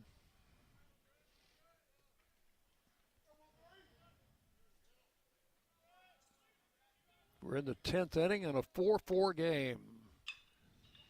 Pitch is swung on. Down the line, down the left field line. Got into the corner, but fouled by 18 inches or so. Boy, I lost that one all the way. Yeah, I thought that was going to. That had a chance of getting down, and it did get down. Except when it did, it was just barely foul. That would another have been 3-2 pitch, and hit the same way, and that one's fair. Rogers on his way to second. Throw coming in, no play at second. It's a stand-up double. There you go. That's what we need. A runner in scoring position with nobody out. He tried to go opposite field on the previous pitch, got close. That time it did stay, went the same place, except it did stay fair off the wall into second base. The Raiders are in good shape here. Yeah, I could see that one all the way. It was not hit that high. And they were both low line drives. So the third hit will put Rogers at second. He's the winning run down, potential winning run down there. The batter is Hayden Miller. Timeout. Coach Myers wants to talk to the home plate umpire. About something. Yeah, I think it has to do with. I think he's suggesting that that Sleeper may have balked just then. He's not going to get that call, but it gets him looking for something, doesn't it? So Hayden Miller standing in with a runner at second and no outs. The bottom of the 10th inning in a 4-4 game. And now the pitcher will throw the ball to the shortstop. That was the ball.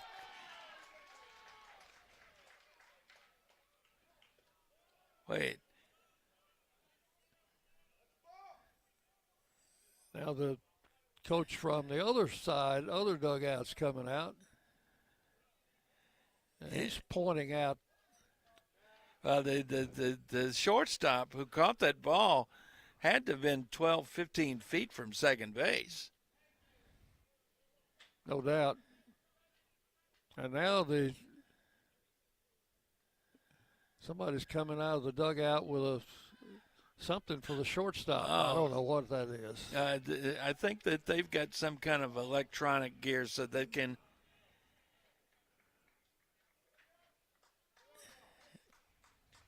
And that's going to get a visit, a mound visit. Well, the wheels are turning. We just don't know where they're going. I just soon see this closer out of there. So the situation is he has thrown one ball to Hayden Miller. That's the pitching coach, though, in that mound visit, right? And that right-hander has not been throwing hard. I'm not sure he would necessarily be ready. I wasn't even sure he'd thrown a pitch to Miller, but I see it on the board. Yeah. So it's ball one. And that right-hander who was throwing is not throwing anymore. He's just kind of sitting watching. Hayden Miller's 0 for 3 tonight. Winning run at second with no outs. And the pitch. Low outside, ball 2. 2-0. They're giving Hayden Miller an awful lot of hitting room on the left side of the infield. They've got the shortstop playing close, holding that runner. Ball 3. 3-0.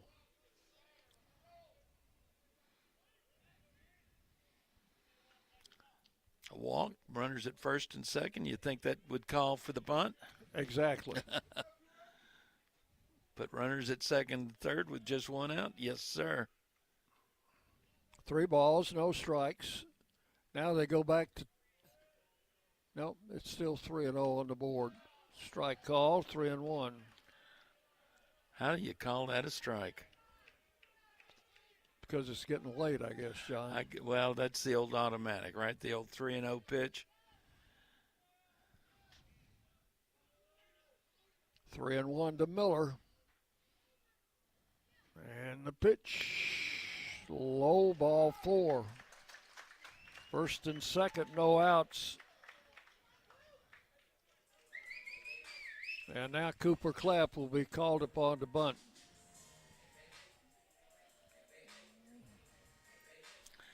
I think everybody in the ballpark knows it.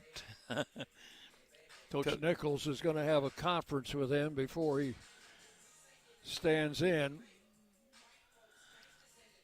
Get that bunt, get on top of it, get the ball down, get it fair.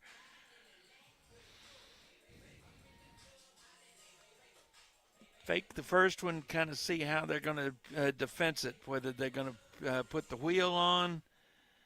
I think what you want to do is try and make the third baseman feel this, don't you? Exactly. Bunt it over on the third base side. Try to get it past the pitcher. Now the first baseman is coming in on the grass. Third baseman starts in, and the bunt is, that's a beauty. Third baseman picks it up and throws to first and just did get him. Wow. They had the wheel play on. The shortstop was going to third to cover, but it didn't do you any good. That's a textbook. That's how you oh gosh, yes. So 1 out. You could make a video of that one, instructional video. That's how you do that play. 1 out, second and third for Eston Snyder. Infield in. They are definitely in. The winning run at third. 1 out. They're going to intentionally walk him. They'll pass Snyder and pitch to Badalak. So that's an intentional walk. The bases are loaded. Now, will they still play the infield in? Or would you play the two middle infielders in double play depth? They're playing the middle infield. Well, no, they're bringing them in. They're bringing everybody in. Okay, everybody in on the green of the infield. A little blooper over the infield would get the job done. There's a base hit, and the ball game is over. And the Raiders win 5-4. Clay Badalak with a single to right on the first pitch, and it's a 5-4 win for the Raiders. And that, folks, is what you call a walk-off. And Clay Badalak is being mobbed out in right field. He's the young man who just got the award last night at the Raiders' Choice Awards as the breakout player of the year, and he certainly broke it out tonight, didn't he? He sure did, Dick. That's, boy, You're talking about a player that pretty nearly everybody but himself had given up on a year ago, and now he comes through for the Raiders. What a big win. Now that means tomorrow we play for the series win.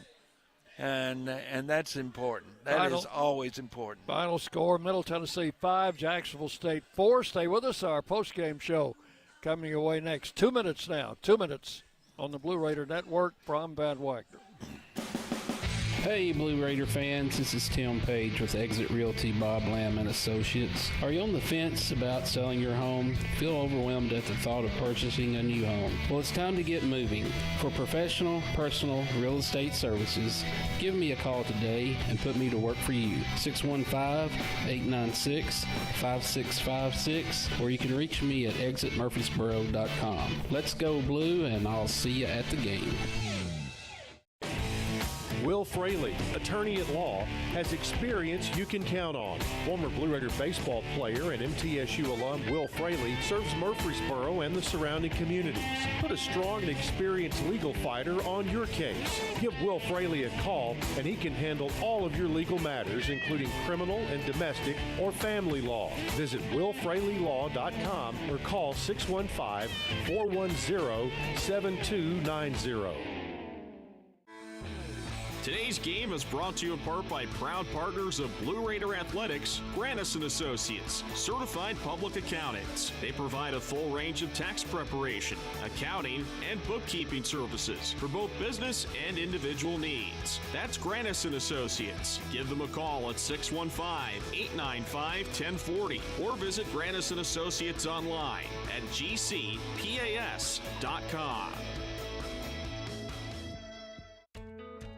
Not feeling well and need to see a doctor?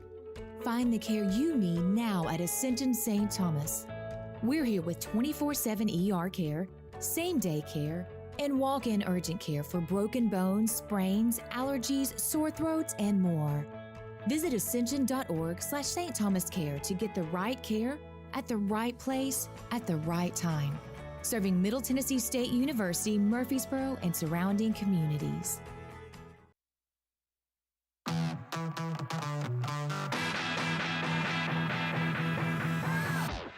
Today's game is in the books, and it's time to recap the action in the Blue Raider postgame show. Today's broadcast on the Blue Raider Network has been brought to you in part by Will Fraley, attorney at law, and by Exit Realty Bob Lamb and Associates and agents Brad Hopkins, Richard Lewis, Tim Page, and Chip Walters. Let's head to the ballpark for today's Blue Raider postgame show. And welcome back in as the Raiders win by a score of 5-4 in 10 innings. Took an extra inning, but it was well worth it. Middle Tennessee will improve their record to 20-25, and that matches last year's win total of 20. And now 5-14 in Conference USA. Jacksonville State will drop to 26-20, and they are now 9-10 in conference play. Final totals for Middle Tennessee: 5 runs, 6 hits, no errors, and only 2 men left on base. And for Jacksonville State, 4 runs, they had 9 hits, they committed 2 errors, and they stranded 11. So the Raiders got good pitching tonight and some timely hitting. Didn't have very many hits in the game, but the ones they had, they made them count. Chandler Alderman went the first 6 innings, and Cole Torbett went the last 4.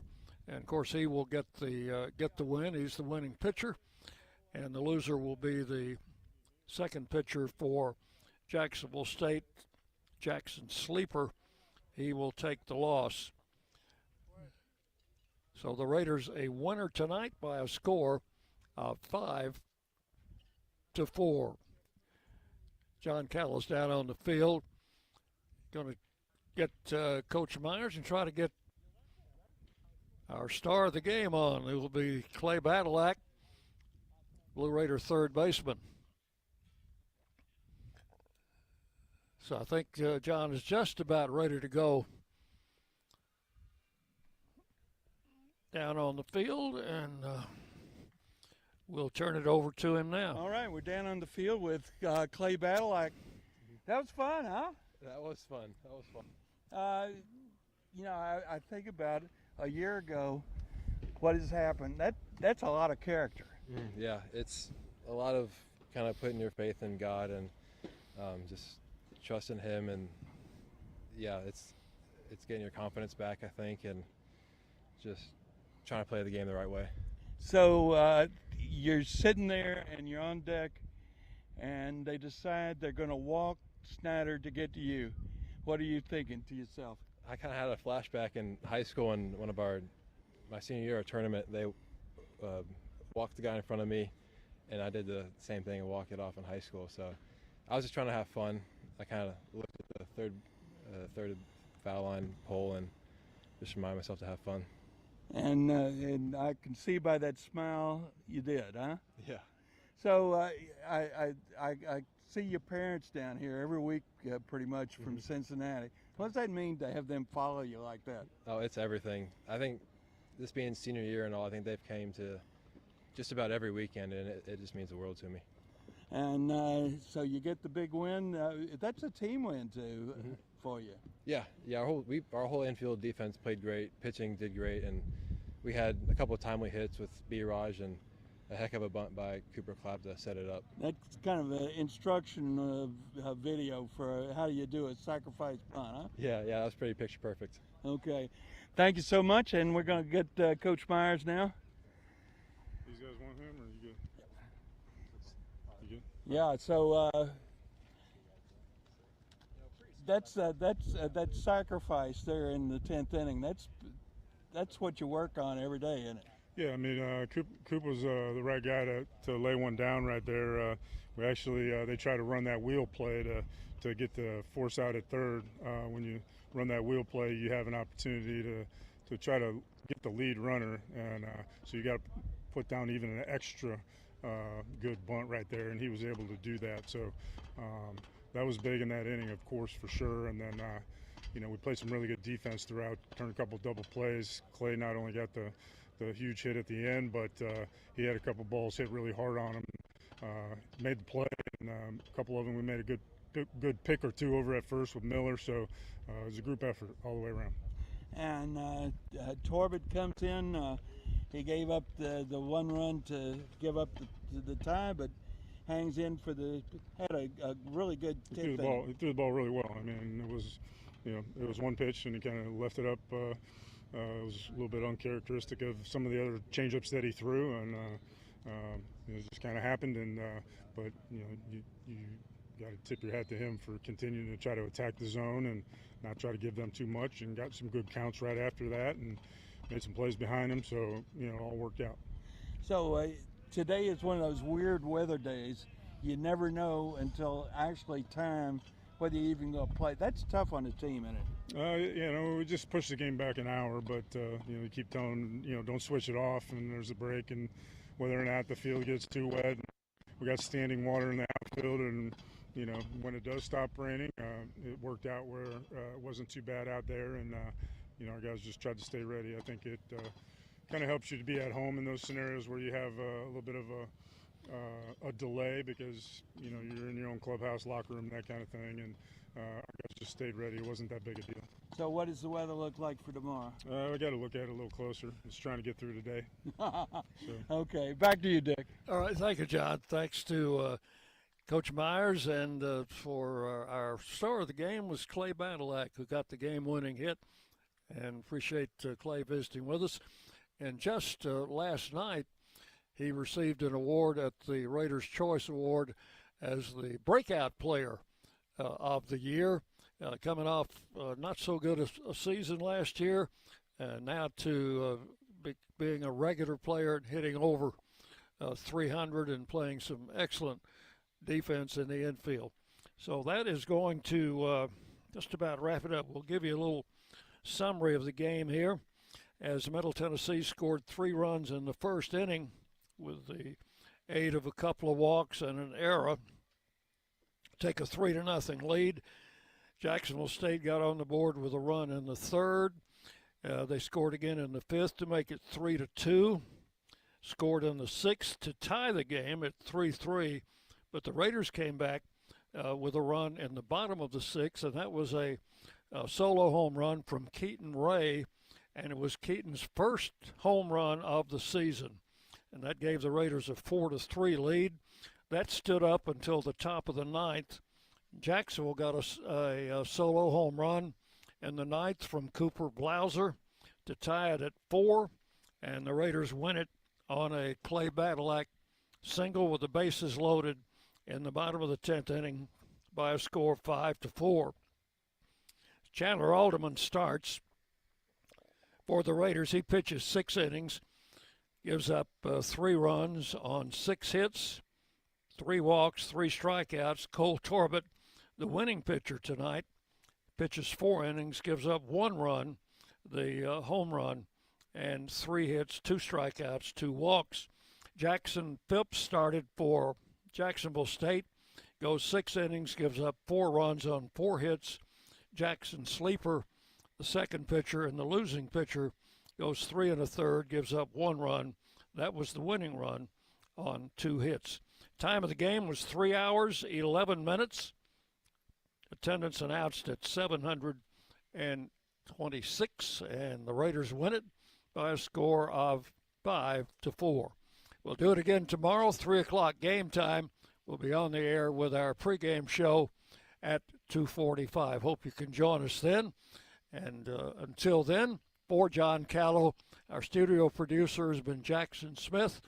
This is Dick Plummer thanking you for joining us tonight, wishing you a pleasant good evening from the ballpark.